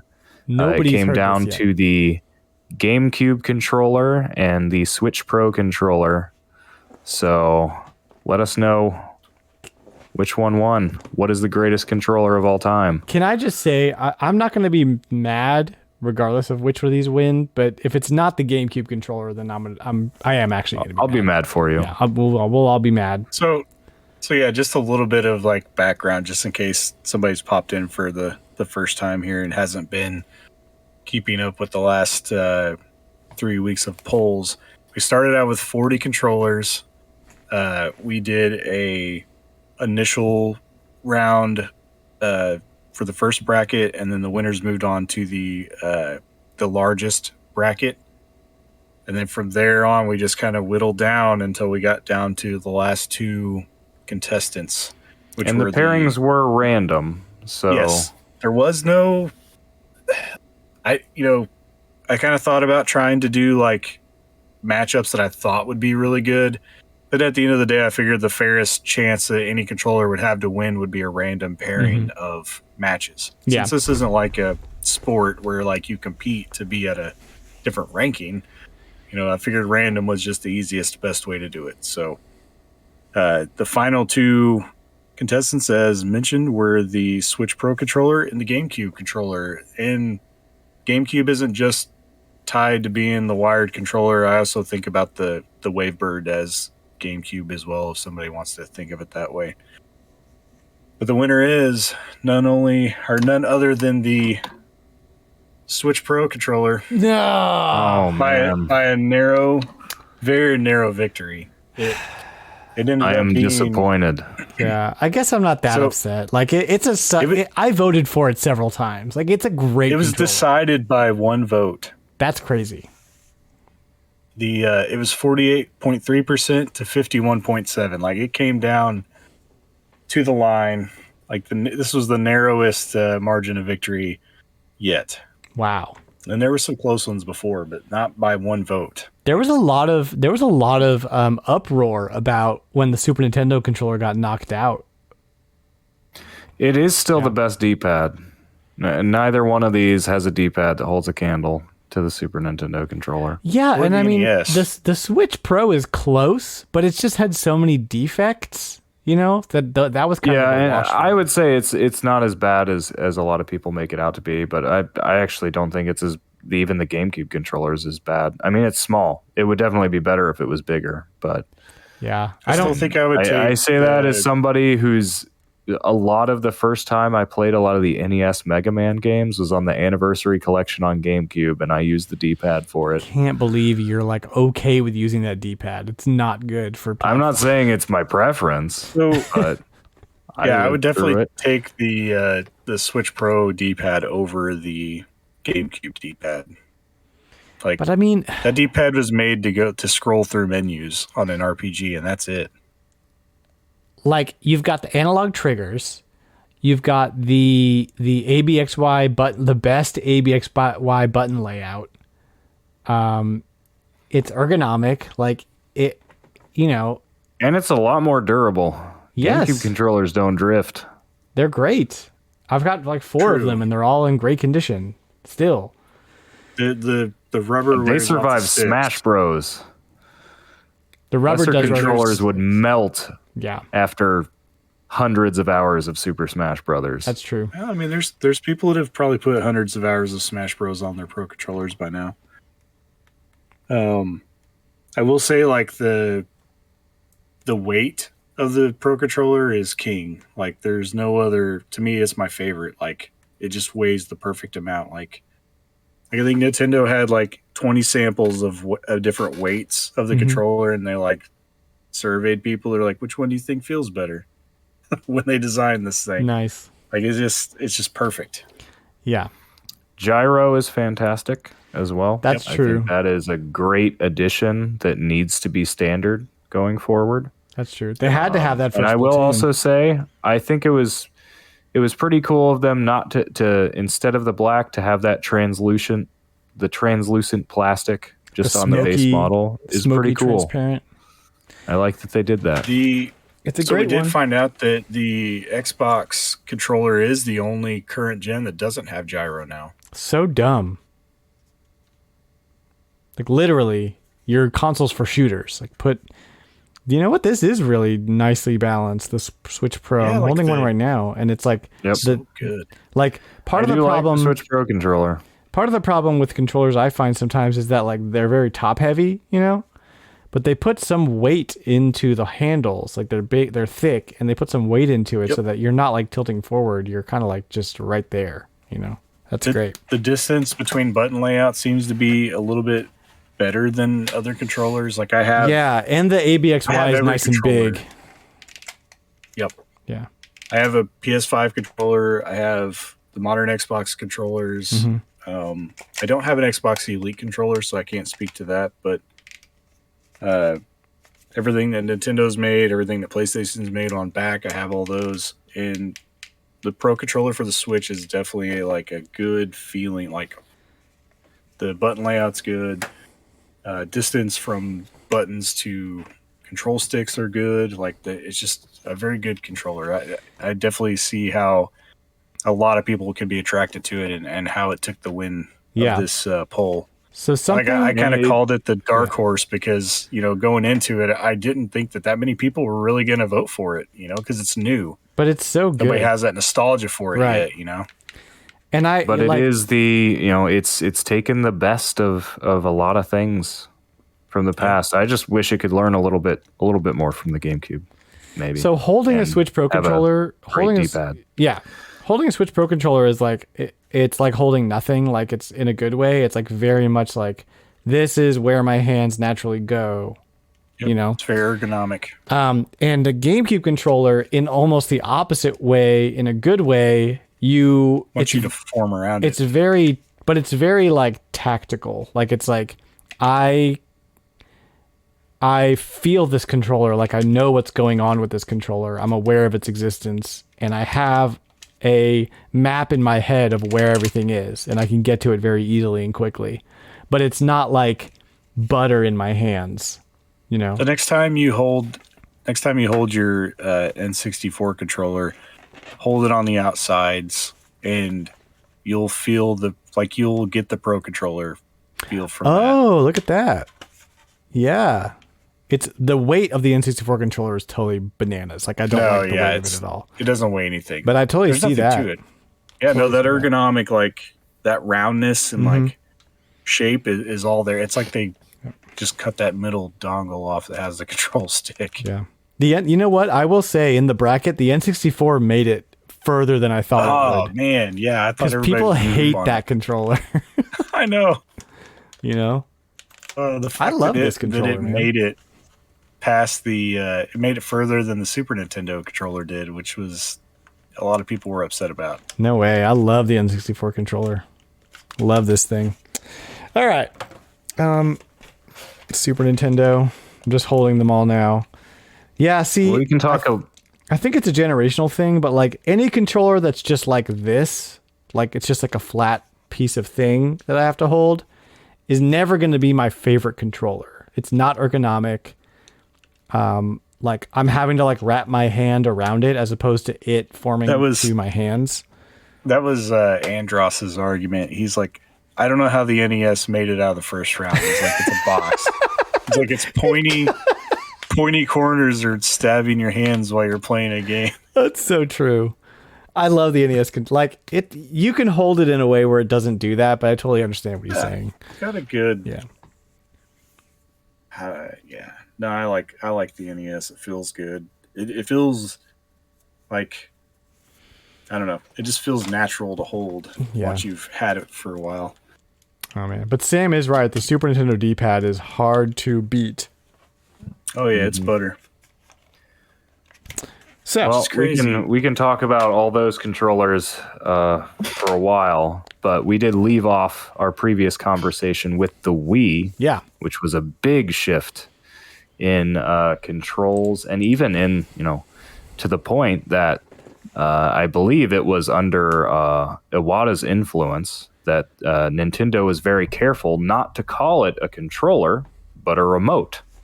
Yeah. But especially motion control was, the big thing when the Wii came out. That was probably a blue ocean strategy. Because and that was very much tied into that was people who didn't know about game controllers. They weren't worried about, is this going to be familiar to people who played GameCube, people who played NES, they were thinking, we want this to appeal to people who know how to change the channel on their TV. So we're going to call it a remote. And that's interesting. It's interesting, and that's very much the Wii's whole strategy. But one of the things that does strike me as kind of interesting about the Wii Remote and Nunchuck is that it does a pretty good job, I would say. I'm very forgiving of these things, but I think it actually does a pretty good job, push comes to shove, when it comes to more traditional control schemes. Usually you did need some of that motion to take the place. You didn't have access to as many buttons. But I was actually surprised how comfortable it was to use, an analog stick for movement, and A, B buttons for a game like Twilight Princess, where you were still doing pretty normal video game stuff most of the time. Obviously, Waggle got a little out of control, but I actually think motion controls still have a lot to offer. A lot of people said good riddance when they were retired, when the Switch kind of seemed to not be using it. I mean, it still has the capability, but I think motion controls were really something special. And I almost think they jumped the gun too soon, because I don't know if it was necessary to get there, but to have all the kind of rougher games, figuring out when it actually makes sense to use them, when it makes sense to actually use a motion instead of a button press. But one of the things that really, I think, justified motion controls to me was the Wii Motion Plus, when you actually had the one-to-one motion. A game like Wii Sports Resort really stepped up. And I will still defend Skyward Sword's motion controls as well. I think that was a game that used motion controls incredibly well, to the point where it did enhance the game. It wasn't a crude attempt at forcing it in. The game was really truly built around it. Skyward Sword and Red Steel 2, I think, are the proofs of concept that we needed for motion controls. Red Steel 2 is solid. In a lot of ways, they came too late. Right. Prior to that, we had Wii Sports. Pointer was great. Pointer was always great. We did see some great stuff with pointer controls for shooter games. Even stuff like Mario Galaxy used the pointer to pretty good effect. That's what they did. The bow and arrow controls in Twilight Dead. Princess were just great. I loved bow and arrow controls using the pointer. But the waggle, especially on those third-party games, was rough. Yeah, I will admit that. So yeah, I mean that's kind of it's a mixed bag looking back on the motion controls, of course. Then you had games like Metroid Mother M, where they were like, it's an on-rail shooter and a side scroller, so you're gonna have to keep turning your controller around. Yeah, and the sideways control, which was meant to recall the NES controller. Yeah, and I still can't. Then you are holding a rectangle. That's true. I still can't decide if I like that or not. I need to play more of it. I've only played it a little bit of it very recently. But yeah, I actually have Other M, and I have never played it. Yeah. So one of these days. Yeah, that'll be a retro rewind game. But of course, you can't bring up the Wii Remote without also mentioning the numerous peripherals for the Wii Remote. Got a little bit out of hand. Now, obviously, there are some ones that I'll get to the ones that I think most people had and I think were justifiable. One is the steering wheel. It doesn't really do anything, but it makes sense. It's fun, It makes though. sense. Yeah. It came with Mario Kart. It has a pack in. I'm using tilt controls. It's great. Using tilt controls. That meme is still with us, So even on the good. Switch. The other is light gun peripherals. There were a number of these. I think we brought this up on another episode. Yeah. Ghost Squad is great with one of those.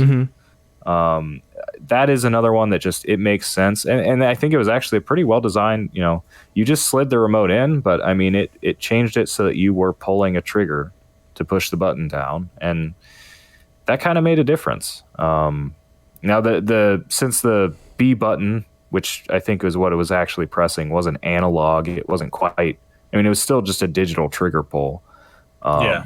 But for what it was, I mean, it was great. And, you know, I don't know if we'll ever get, you know, a home console, you know, standard controller home console control scheme that simulates a light gun game as well again. Like, it's always going to have to be some completely different peripheral. Well, that sensor bar was 1-to-1. That sensor bar made it possible to have and it wasn't the same as like a light gun where you were pointing at actual pixels on your TV, but it was accurate to the feel of your hand, which is almost more important, you know, because I can adjust in my head where the center is in my TV if I'm a little bit down or a little bit up, but you can't replace the sensor bar with gyro. It doesn't. Well, and also without having, you see the Switch games that try it, you have to recenter all the time. Exactly. Yeah. Because it'll drift. You need that fixed point to anchor it to. Mm-hmm. Yep. So you're never going to have, without a sensor bar, you're never going to have the same kind of feel, which is a shame. Have you guys ever done tried using your Wiimote with 2 candles instead of the sensor bar? Yes, I have, and it works perfectly. Yeah. It's crazy. It's just infrared light. Yeah. It's just powering infrared 2 lights to power it in. I have a battery-powered sensor bar right now. It's just literally a stupid infrared light display. Stupid. But it works so well. Now, there was also the grips. I feel like we should mention this just because it was kind of a, you know, urgent problem of so many broken TVs. Oh my gosh, I can't believe that was a thing.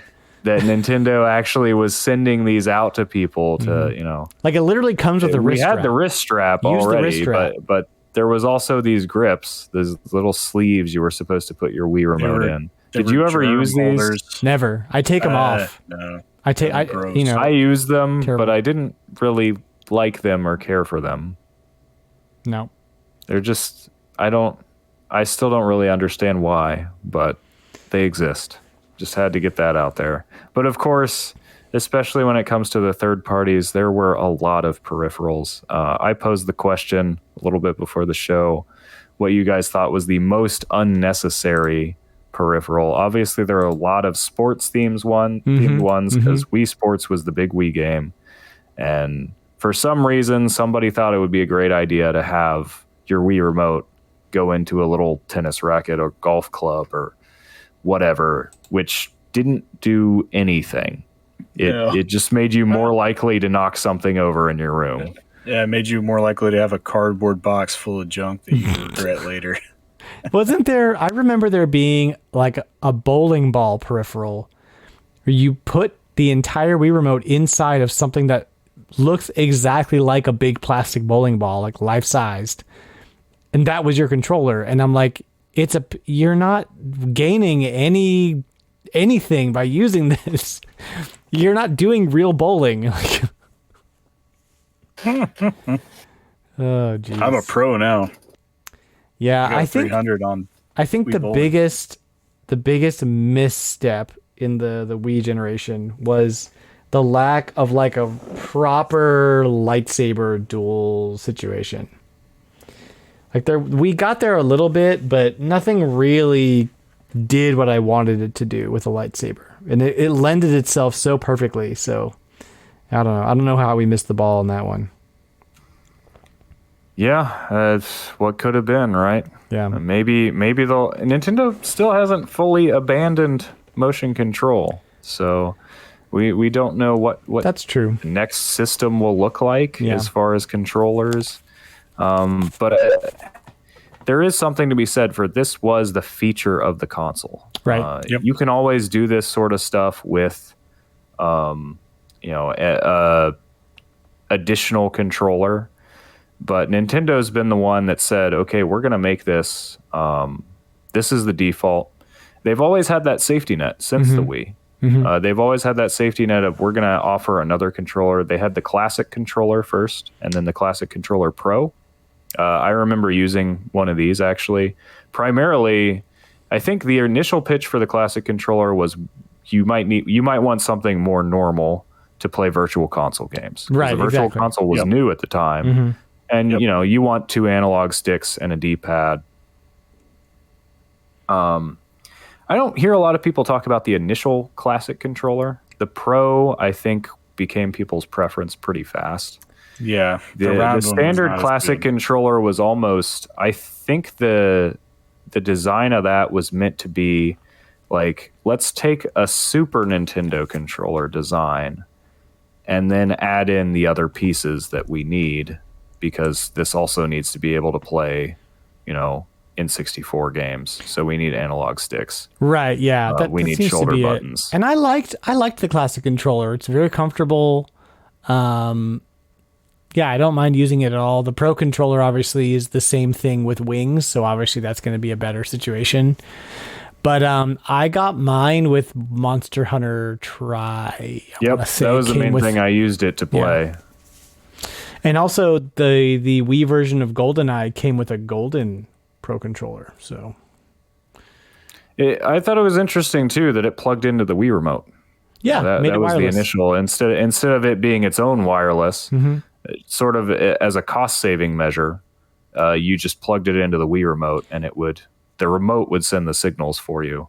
So it didn't have to have any built-in wireless transmitter. I always thought that was cool. That was a cool, definitely cost-saving measure, but also kind of kept the Wii remote in the back of your mind, or kept it around, made it necessary. Now, it was a real unfortunate when the first year or two the Wii was out, you could not find Wii remotes to buy. That sucked. But and one of the things that keeping the Wii remote on, I forgot to add this to the notes, but it also had the speaker in it.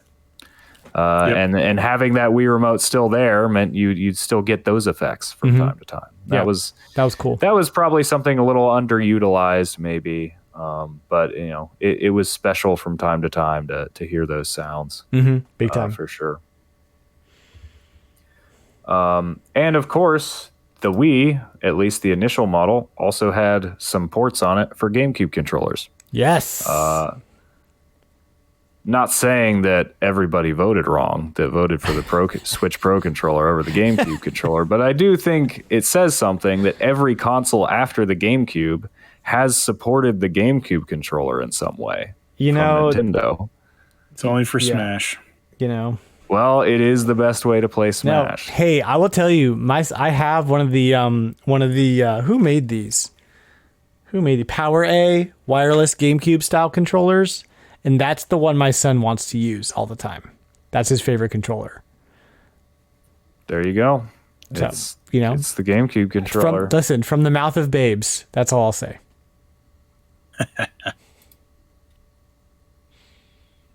So, of course, at the same time, we do also have, PlayStation and Xbox doing their thing. And obviously, their standard controller hasn't changed as much. They've kept the general shape the same. They've added features over time. And, of course, they both made their stab at motion controls. We had the PlayStation Move and the Xbox Kinect. I don't have a lot of experience with these. I do know there are some Kinect fans out there. I don't know of any PlayStation Move fans, really. The Kinect was just a camera. It was multiple cameras, yeah. And actually, I mean, like, it was a camera system, not a controller. Like, you were the controller.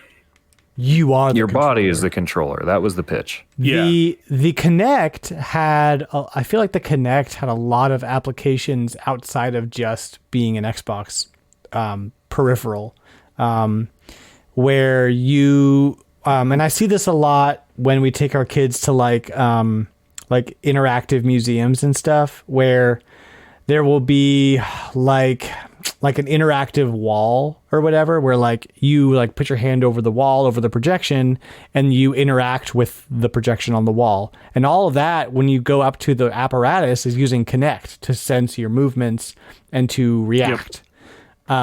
It's a very sophisticated, some very sophisticated tech that's still being used today in the Kinect. And I really, really like the idea of Kinect very much.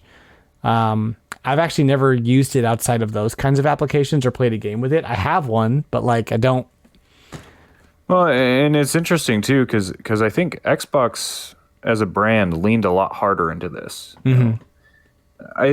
For maybe the Sony fans will think otherwise, but the PlayStation Move definitely felt like we can do that too response to the Wii. Yeah, didn't the Move become necessary to use PlayStation VR or something like that? Did it?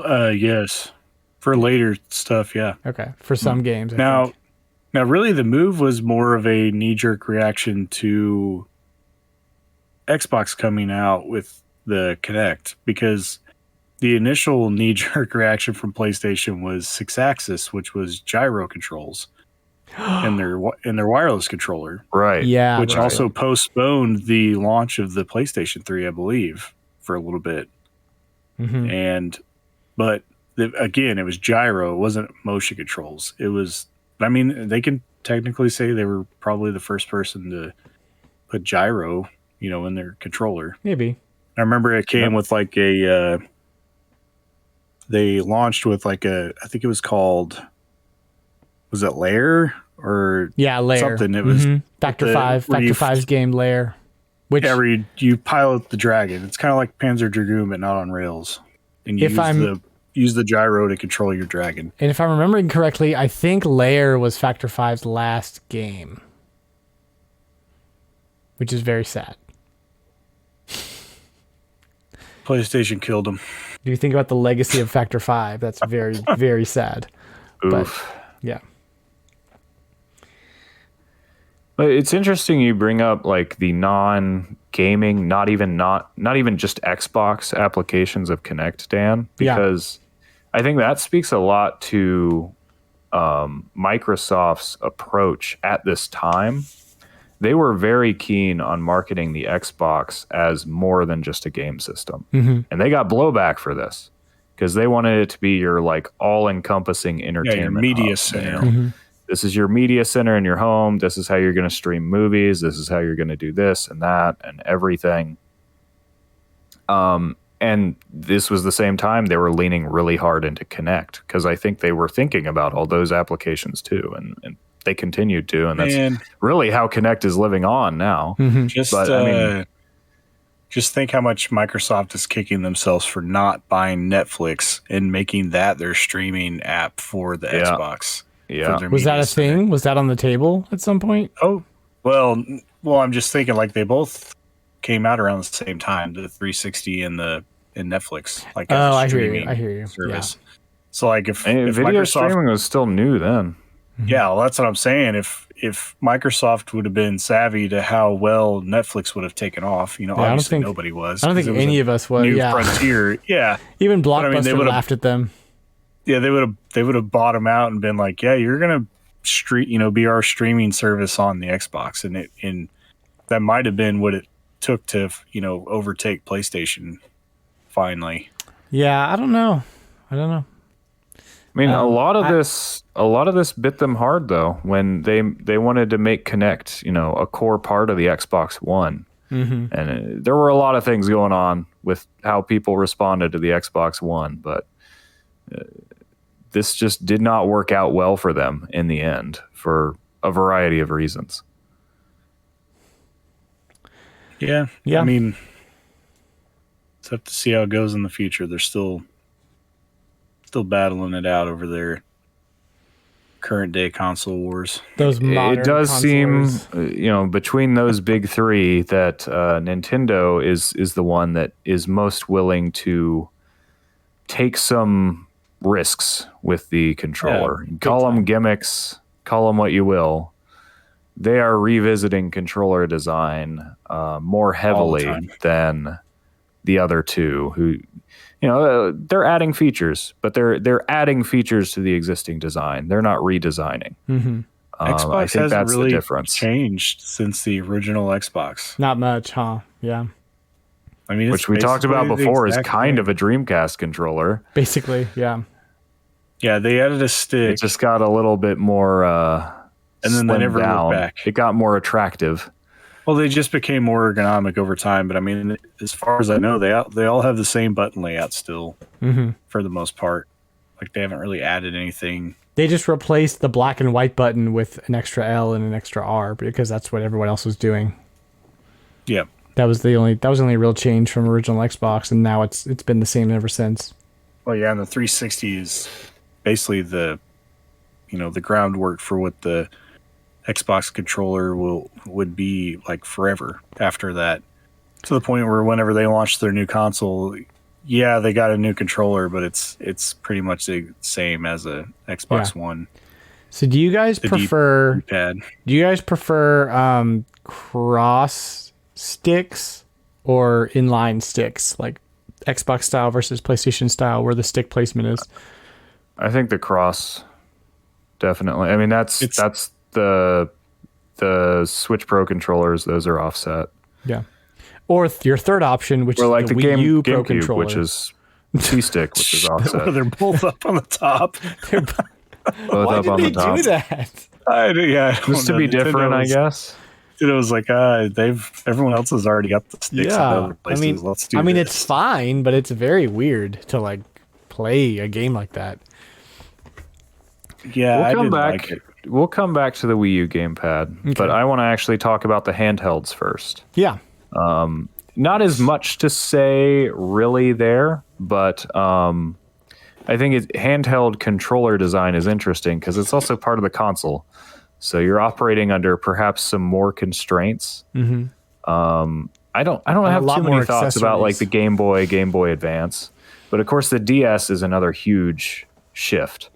But did you guys have any thoughts about Game Boy Advance? No, not really. Any of the iterations on that. I think Game Boy Advance is interesting because you kind of had this halfway through a console cycle. You had this huge design shift from the sideways, buttons on either side screen to the clamshell, and you got less comfortable. Yeah, clamshell's the least comfortable one. Clamshell is not fun to play on, but it's also the one that's like the most kid friendly and best screen. It has the rechargeable battery and it has the best screen, and so yeah, I mean, it's kind of funny when like you look at those two systems. It's like, which one do you prefer? And you can kind of get a good idea of what kind of person you're talking to. The only thing that bothers me with the Game Boy Advance is, to the point where Nintendo even like ported a lot of Super Nintendo games to the Game Boy Advance. Why did this console not have 4 buttons? Like, right. 4 face buttons would have made a lot more sense. Mm-hmm. Instead, you're having to do like workarounds to, like for Breath of Fire and stuff. There's lots of Super Nintendo games that were ported over, but obviously can't have the same button layout because there's not enough buttons. And they knew they were going to do this. Like it doesn't make sense. Don't get it. I don't know. You at least had the shoulder buttons, so it wasn't like an NES controller. Well, I know, but still, like, it was a missed opportunity. It wasn't until the DS that we got proper 4-button face button layout. Now, I don't have too much experience with the other handhelds. Did you have any, like the Neo Geo Pocket has that clicky... So, yeah, Neo Geo Pocket business. has a clicky Clicky sticky.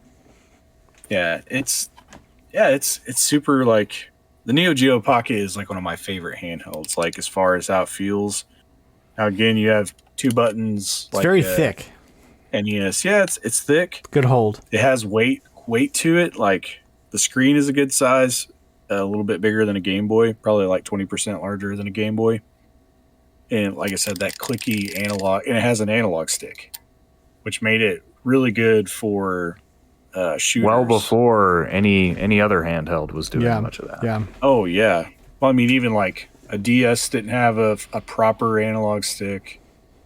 PSP didn't have one at all. PSP probably had would have one, been. but yeah. it was a slider. Mm-hmm. And even the 3DS still just had a slider. Like so like Neo Geo Pocket, there you go. It's got an analog stick on it in '98. Is it analog? It's not analog. It's not pressure sensitive in your per direction. It has 8 directions. Yeah, but does it have multiple Like you can't press it a little bit and get a different. It's one of those 8 directions, right? Correct. Yeah. Okay. So I guess it's not fully analog, but you can't do a walk or run based on how far you slide it. I guess I can't think of another handheld besides the Switch that has like a proper stick. What did the Vita have? The Vita did have sticks. Was it a slider or sticks? Sticks, like a okay, like a Switch, I think. Yeah, so I guess the Vita would have been the first one to have like proper sticks on a handheld. I'm pretty sure it had sticks. Yeah, and you're right, Sam. Like comfort and control on a handheld has always been kind of a very delicate balancing act, and I think the DS, man, what a crazy. Like, it's pretty comfortable if you're doing a normal controller layout, but as soon as you start to have to pull out the stylus, like I'm playing through Hey Pikmin, and you need to use the stick for the entirety of that game. So you've got one hand holding the system and you use the pad, and in the other hand you have to use the stylus. So I kind of have to do this thing where like I prop the system in between my right pinky and ring finger to draw with the stylus in that hand, and then grip the other side with the other, so it's not comfortable. I don't spend a lot of time with that game because of that. Stylus games are made to be played on a tabletop almost for me.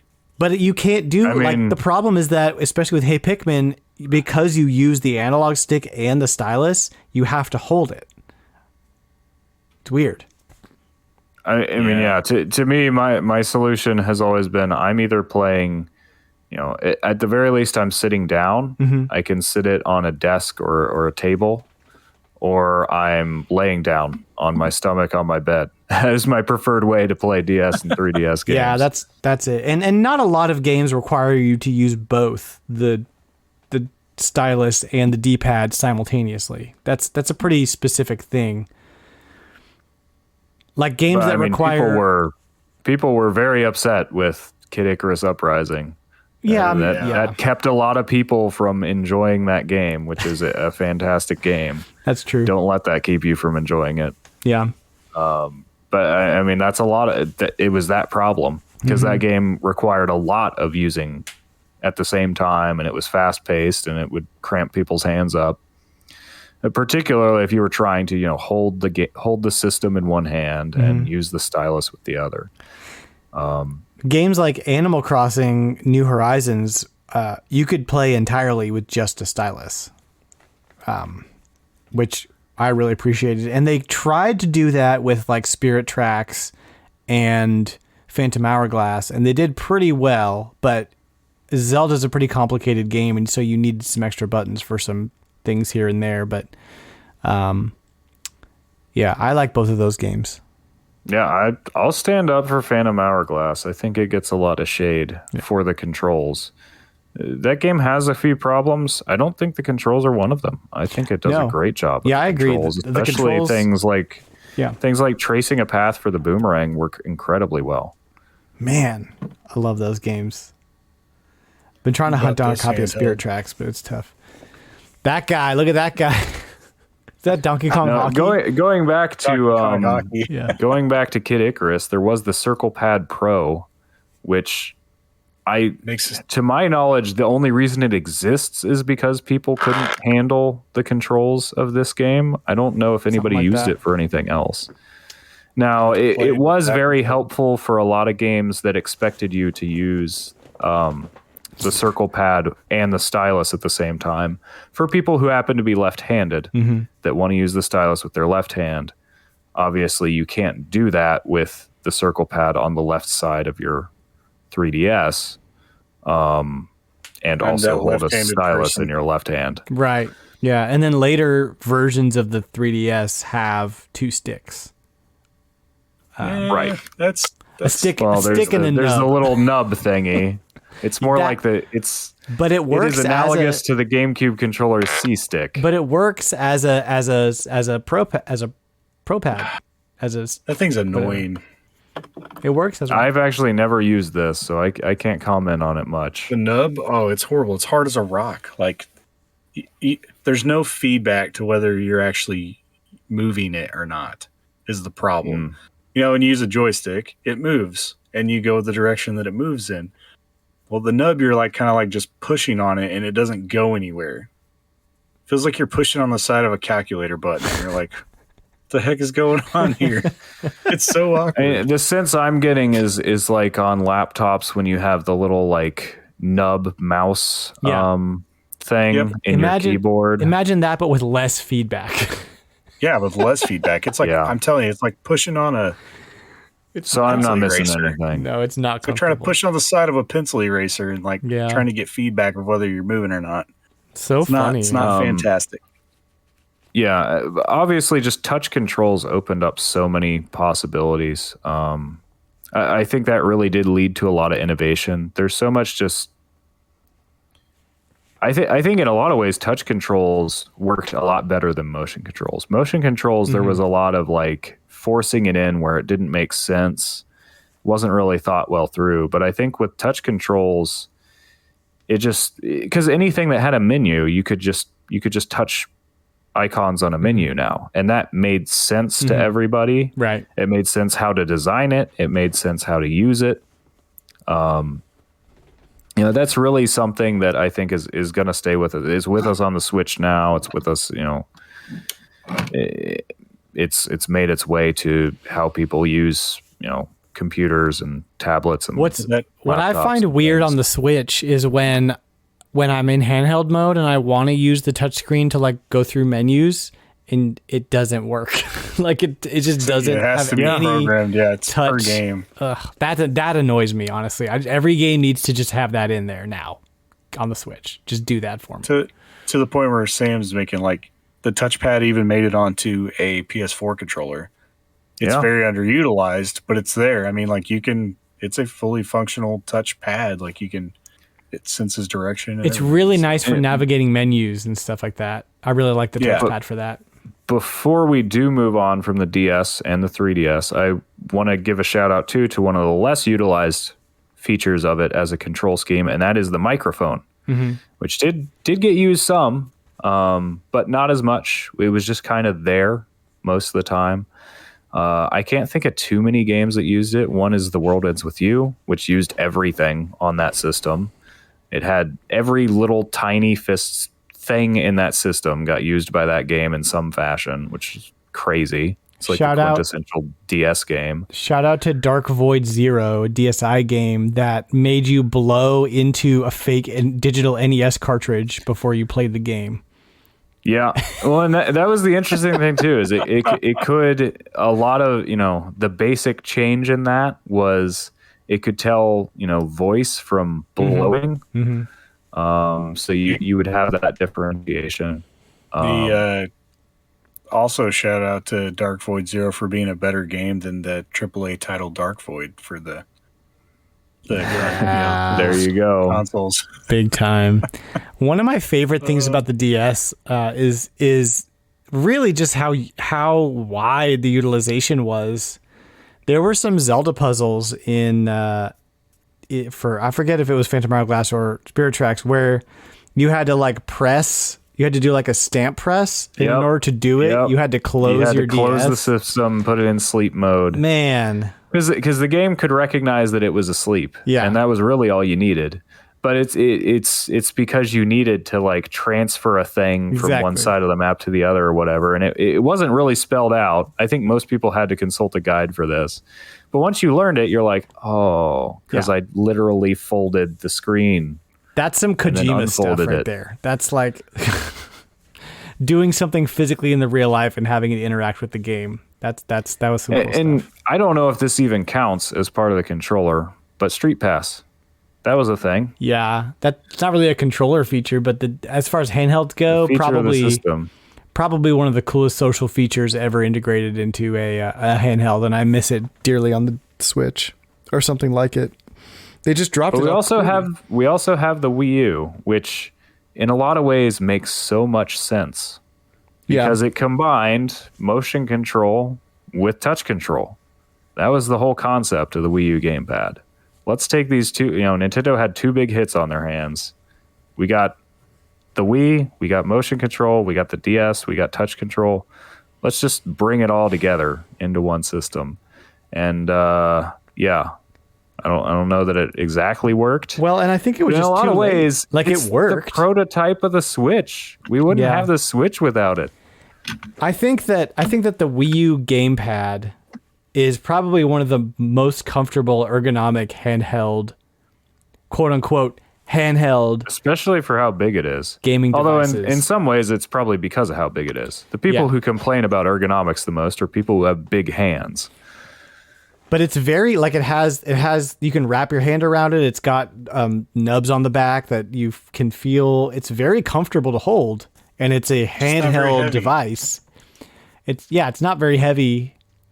I like it. I like the Wii U gamepad as a device to hold. The Pro Controller, I don't love the button layout of the Pro Controller, but it is what it is. It's like one of the few controllers I don't own. Like straight up don't have one. Yeah. My local is stocked with them all the time, and it's like they're too expensive. Like they need to drop those prices because they're not good and nobody wants them. Yeah, I'd buy one around like $30-$40, but I'm not going to spend that much money for one I won't use. It's not worth it. Yeah. Are there any games you think really truly took advantage of the gamepad? The games that come to mind for me, Zombie U. Mario Maker would not have happened at all without something like that. Nintendo Land. And a lot of people frustrated with Mario Maker 2 for not being as seamless to design levels and play them, them with touch controls and play them with the controller. And you have touch controls on the Switch as well, but because it's not a stylus. And that's how I always design my levels. Yeah.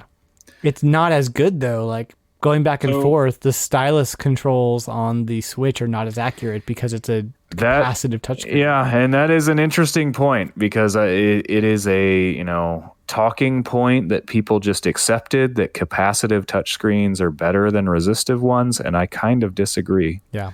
They are obviously much better if you don't want to use a stylus. Mm-hmm. But if you use a capacitive stylus, by necessity, it has to be a soft stylus with a rubber tip. It depends on the size of your screen. Like, imagine using a DS with a touch, with your finger. It's just takes up half the screen. A stylus that does work is going to have a pretty wide tip. It's not going to have a fine point on it. Exactly. Unless you design it for that, like an Apple Pencil or something. The reason capacitive touchscreens are favored is because they work very well with somebody's finger. Exactly. That's why we use them for phones. But because they became standard for phones, everybody kind of just accepted this. This became the accepted, line of, capacitive touchscreen. That means it's better. And I find a lot of the touch control schemes that were carried over to Switch often don't work as well as they did on the DS. I will say another game on the Wii U that designed around the touchpad pretty well was Splatoon, with deciding where on the map you're going to launch, choosing and that's your the thing location. That's a great now it also usage. Justified gyro controls. I think it was the first game to really use those incredibly well. Splatoon sold me on gyro controls for shooters hardcore. Like I never went back after that. But and they work almost better just because of the better form factor and size of the Switch Pro controller on Switch. But we did lose the ability to use the map to warp. Yeah, and I mean because they changed up the game enough, I don't miss those features in Splatoon 2. Yeah, it's the kind of thing that it's the kind of thing that the DS. On the DS, a lot of games would simply move things like maps and menus to the bottom screen. It's not a thing that was necessary, but it was sure nice to have that. Exactly. Yeah. And the Wii U gamepad did a lot of the same. That was the main use of it, was put the map on the gamepad. Yeah, Wind Waker. Have the gameplay be on the screen. Had the map just up all the time on the bottom. Right.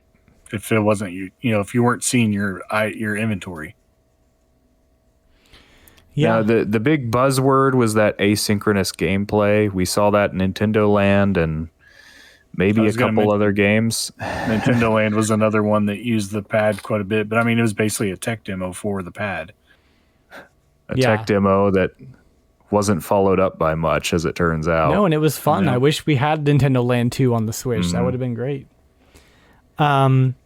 We haven't talked about the elephant in the room, though, the Wii U game that used the touchpad to great effect, be it positive or negative, depending on your take. You know what I'm talking about? Star Fox Zero? It's the one. I like Star Fox Zero. You got to get used to it. It's like There's a learning curve. Black licorice. You either love it like candy or it's bitter in your mouth, and just. Well, I mean, I'll even admit that you usually don't get a handle on those controls until the second time you play through the game, and a part of that reason is there's a boss in the alternate route through the first stage that actually demonstrates why they exist much better than probably anything else in the game. Because it's like a giant multi-legged like spider kind of robot. Mm-hmm. And you have to fly under his legs, and in order to avoid his shots, you need to keep flying in the same direction, but to actually shoot the weak points, which are on the feet, you need to shoot basically perpendicular to the way you're flying. And everything's laid out so that you like immediately know that's what you have to do, and the controls are such that you can actually do that. Mm-hmm. So I think Star Fox Zero was a very interesting, exercise. Do I want every Star Fox game to do that? No. Do I think it's the best Star Fox game? No, but I had fun playing it. Mm-hmm. And I do think it's worth giving a try to anybody that hasn't tried it if you still have a Wii U. Especially at the price it's at right now. I'm going to give you... I agree with you. I think that Star Fox Zero was a really interesting experiment. And I'll give you a very short list of issues I have with it. Specifically for the controls, the reticule on the top screen not lining up is a huge bummer. That made me mad more than anything else. It's weird that they have it on both screens. It's honestly like they should have just gotten rid of it. It may have even just been a technical problem at that point, getting it to line up. To have it line up perfectly, the game would have to know how far you're standing from your TV. Or how far you're standing from your sensor bar, at least. Which I don't know if the gamepad can do that. I think part of me thinks they purposefully made it, they did not spend the time to make it accurate because they wanted you to use the gamepad. But then why not just remove it from the other screen? Well, exactly. I mean, I don't know. Like, because people are used to seeing it in a Star Fox game, I guess. Or so that you know what direction you're going. I don't know anybody that played the game this way, but there was the option to play multiplayer. Yeah. With one person aiming with the gamepad and another person just following the action on the screen. That might be fun. And they would basically be stuck with a fixed cannon. They're basically playing normal Star Fox, more or less. And the other player is sort of just acting as a gunner. Yeah. That might be fun. I might be down for that. And then I have some deeper issues with Star Fox Zero, just about like the philosophy of it and the slow levels and stuff like that. But I'm not going to get into that here because that's not control related. We're not going to have our Star Fox Zero argument. But I appreciate it for the experiment that it was, and it gave Star Fox some new life. So I'm not going to be mad about it. Hopefully it's not the last Star Fox game. I think people will be much more merciful towards Star Fox Zero when it doesn't have the burden of being the alleged death of the franchise. Yeah. Yeah. Starlink was a better... Starlink, like Kirby usually does. I'll die on the hill that Starlink was a better Star Fox game. But the thing is, when I look at that game, though, I don't want it to be remade. without those controls, because you'd basically be making almost a new game at that point. And I don't want to play and Star it would be Fox a very Zero. basic game. Yeah, and that'll go back to my issues with Star Fox Zero from beginning to end without the controls. So I don't want any more Star Fox Zero. I want fresh Fox content. That's what I want. Yeah. So we're getting a little long in the tooth for the length of the episode. Is there anything else you wanted to hit that is retro? We can talk about the Switch, but that's any other systems. I know we've talked a lot about Nintendo. Like I said, they tend to switch up the controllers a lot more than the others. That's true. And my lack of experience makes me tend to look at all the PlayStation controllers like they're the same. At least since the DualShock came out. They are pretty similar to that extent. PS5 does some weird things. Like they have the pressure sensitive triggers or whatever. They like try to simulate a gun jamming or like, something of that nature. Oh, they have like feedback. Feedback, haptic feedback. Yes. That's pretty cool. It's like if your gun jams in your game, you can't actually pull the trigger. It's kind of weird. Did we talk about Virtual Boy on the last controller episode? I can't remember if we did or not. I don't think we did. Say what you want to say about Virtual Boy, John. Just get it out. Well, and then we'll wrap up. I find it interesting. We're talking about how bad D-pads are on these other controllers. The Virtual Boy gives you 2 of them, so it does. Yeah. Which totally makes sense. Before we'd figured out dual analog sticks, we had dual D-pads. Dual D-pads, man. I don't know. I like the.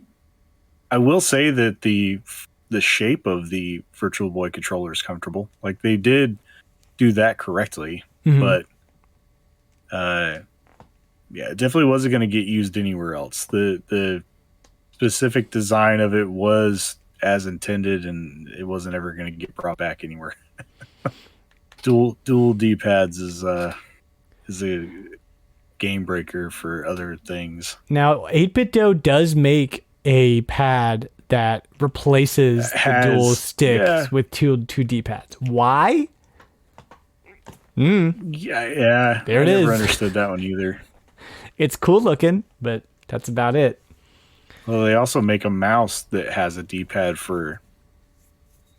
and 2 buttons. It has a D-pad for a side click and 2 NES buttons for mouse buttons, which seems super uncomfortable to use. I don't know. I've seen it it before. I'm not a fan.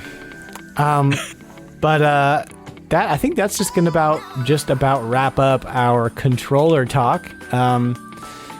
Part 2, I think we're going to wrap it up here, and we will go to our community couch next. So stay tuned. We've got a couple questions, and see you guys there.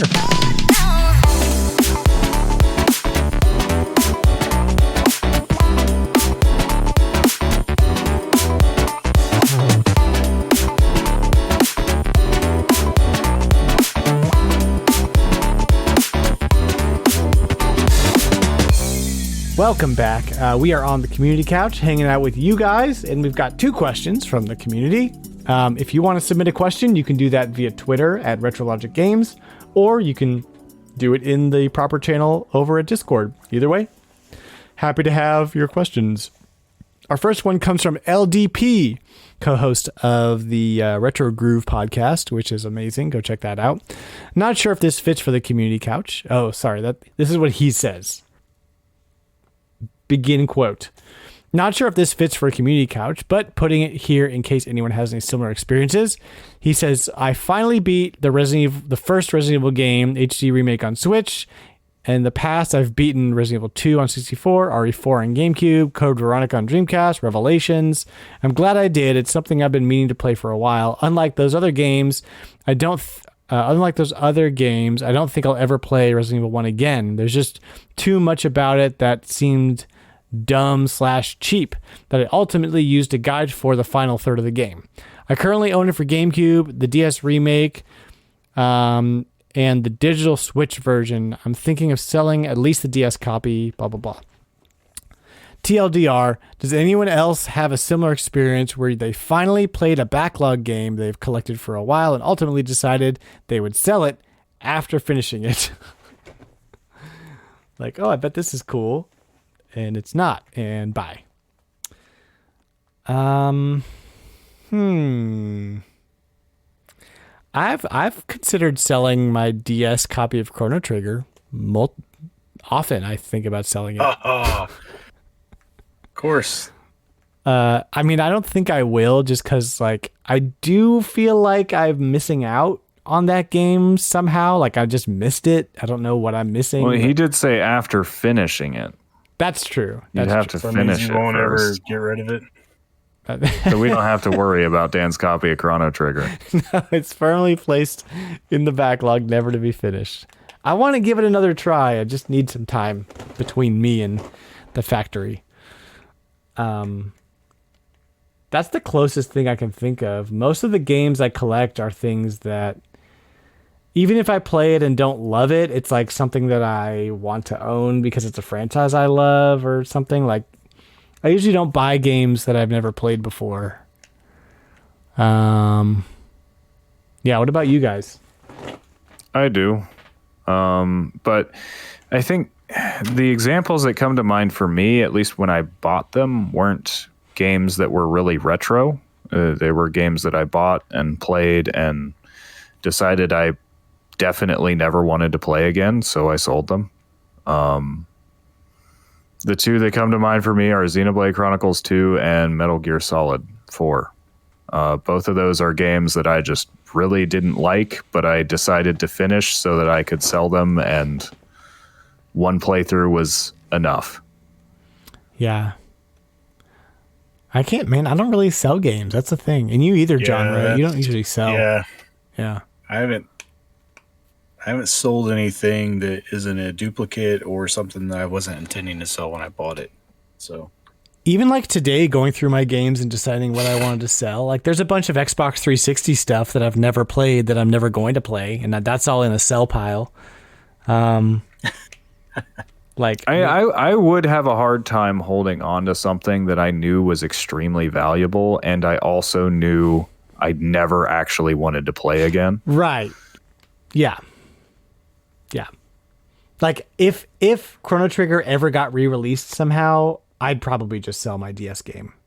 I have no reason to own it other than it's really the only way that I can play it without spending a buttload of money, you know. yeah, it's outrageous now. So on and Super Nintendo. like it's on Steam, but I hear that's a bad version, so I'm just like, okay, well, if I'm playing the best version people Chrono say. Trigger, it's actually not as bad as they did. So fix now you're a making lot me of the want to sell it. problems So people had. Well, I played it on Steam recently because the only way I'd played it prior to that was Virtual Console. does it have like a speed up feature? No. Every old RPG needs double time. Every single one, even ones I love. Just ain't nobody got time for that. Come on. Like Final Fantasy games, they all added in later. Yeah, dude. What's Chrono Trigger is basically Final Fantasy. Just come on. Okay. It might be a hot take. Yeah, I'm sure somebody out there's like, "How dare you? My RPGs." It's fine, dude. All right, Fight Crowd Fanatic. He says, "What gameplay challenges irk you the most?" He gives some examples. Bosses. Give me cover fire while I hack this computer. Escort missions. Operate a turret level. We can't move on until we clear the enemies from this room. Lockpick minigames or QuickTime events.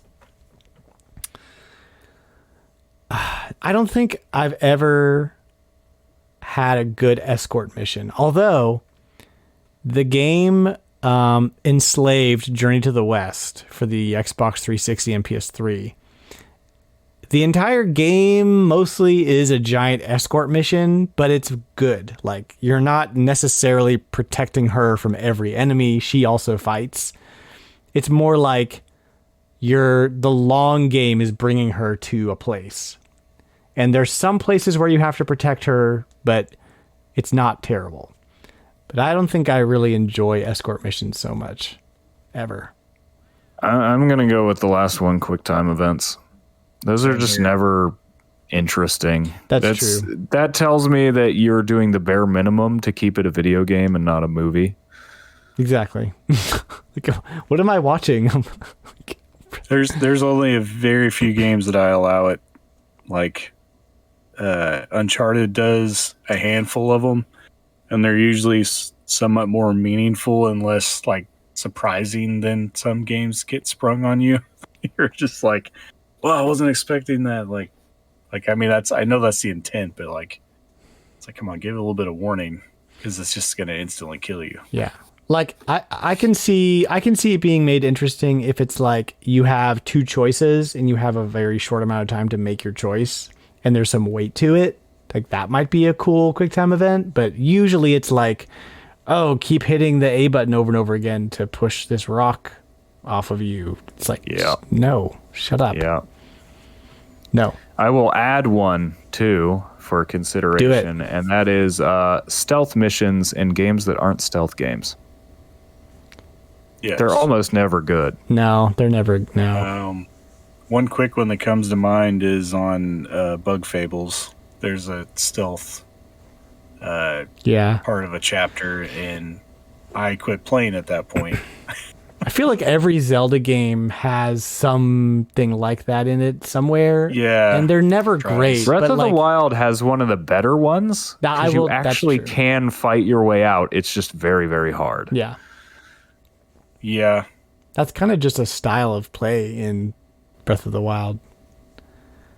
But there is the Yiga hideout. Yeah, the which, hideout is those enemies are meant to be too hard for you to fight directly. Yeah, and that was honestly the worst part of that game. So you're right. Yep. Trying to think of a game that's like heavy on stealth that I even liked. I'm usually not that kind of like. It's not my jam. I don't mind lockpick mini games if they're fun. You know, Skyrim. No, I think fine. Some of the ones in like Fallout, Skyrim, are pretty good. And I would say operated turret levels are some of the most fun levels in games that have Conker's Bad Fur Day. Come on, that's like a whole section. It's great. Yeah. Yeah, I don't know who hates bosses. Like in general, depends on the boss. There's bad bosses, but you know what I really don't like is bosses on levels that strictly impede your movement. Like when you're on like tiny like platforms, or like water bosses, the worst like is underwater bosses. Like screw all of that. Get that. Well, I think the worst is when a boss uses completely different mechanics from the rest of the game. Yeah, like what? Those ones kind of suck. Well, like, say you are playing a stealth game and then you have to fight a boss and you can't sneak up on him. Oh, okay. Yeah. Or like a boss that you know, it is the only time you use a mechanic. That kind of gets. Or say even this is. It's not even the worst case, but it's the kind of thing I'm thinking of. Star Fox Adventures. The final boss is fought in an R-Wing. But the rest of the game, you don't do that. Yeah. That just bothers me in principle, because it's like the final boss especially should be like the culmination of all the skills I built up. Yeah. All the things I've been doing. And you're just going to make me play a different game for the end. When Donkey Kong 64 does that to an extent too. It's like a weird boxing match. That's another one. It's like, why am I doing this? Yeah. Well, good question. I think we're going to go ahead and end the show now because I have devolved into slurring. Yeah, just FYI, we are doing a show every other week now. So don't look for a show next week, but do subscribe to On Topic Retro, who will have some fresh content later this week for you to listen to. Do go check out the Space Station Silicon Valley video on our YouTube channel, and do go check out the blog for some really neat insight onto retro gaming in a modern age. from our very own Sam Wagers. And thanks for listening to the RetroLogic podcast. We are proudly part of the Nintendo Dads family of podcasts. If you like what you hear, check me out on Twitter and Instagram at RetroLogic Games. You're also welcome to jump into our friendly and 100% non-toxic Discord community. The link to that is in my Twitter bio and on the website. You can find all the things on the website, retrologic.games. And if you get lost, just go there and you will be found. So, that's about it, guys. What do you think? I think we stick a fork in it. Yep. It's done. See you next fortnight. There's no wet fragments of cake on this bunt. We're too tired to even make jokes now. It's late. It's past midnight for me, which means it's past 1 a.m. for poor Sam. So yeah, I don't know what you're talking about. I got that second wind. I probably can't sleep now, even though I want to. Oh man, I'm sorry. I will be. This is why we went to every other week now. This is why. Anyway, thanks for listening. We'll see you guys next week. No, we won't. Dang it. See you in 2 weeks. Next fortnight.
I'm honestly shocked that I didn't get any trolling last Monday at all. Not one person was like, "Where's the episode?" Because I made a big deal out of it, but nobody said anything.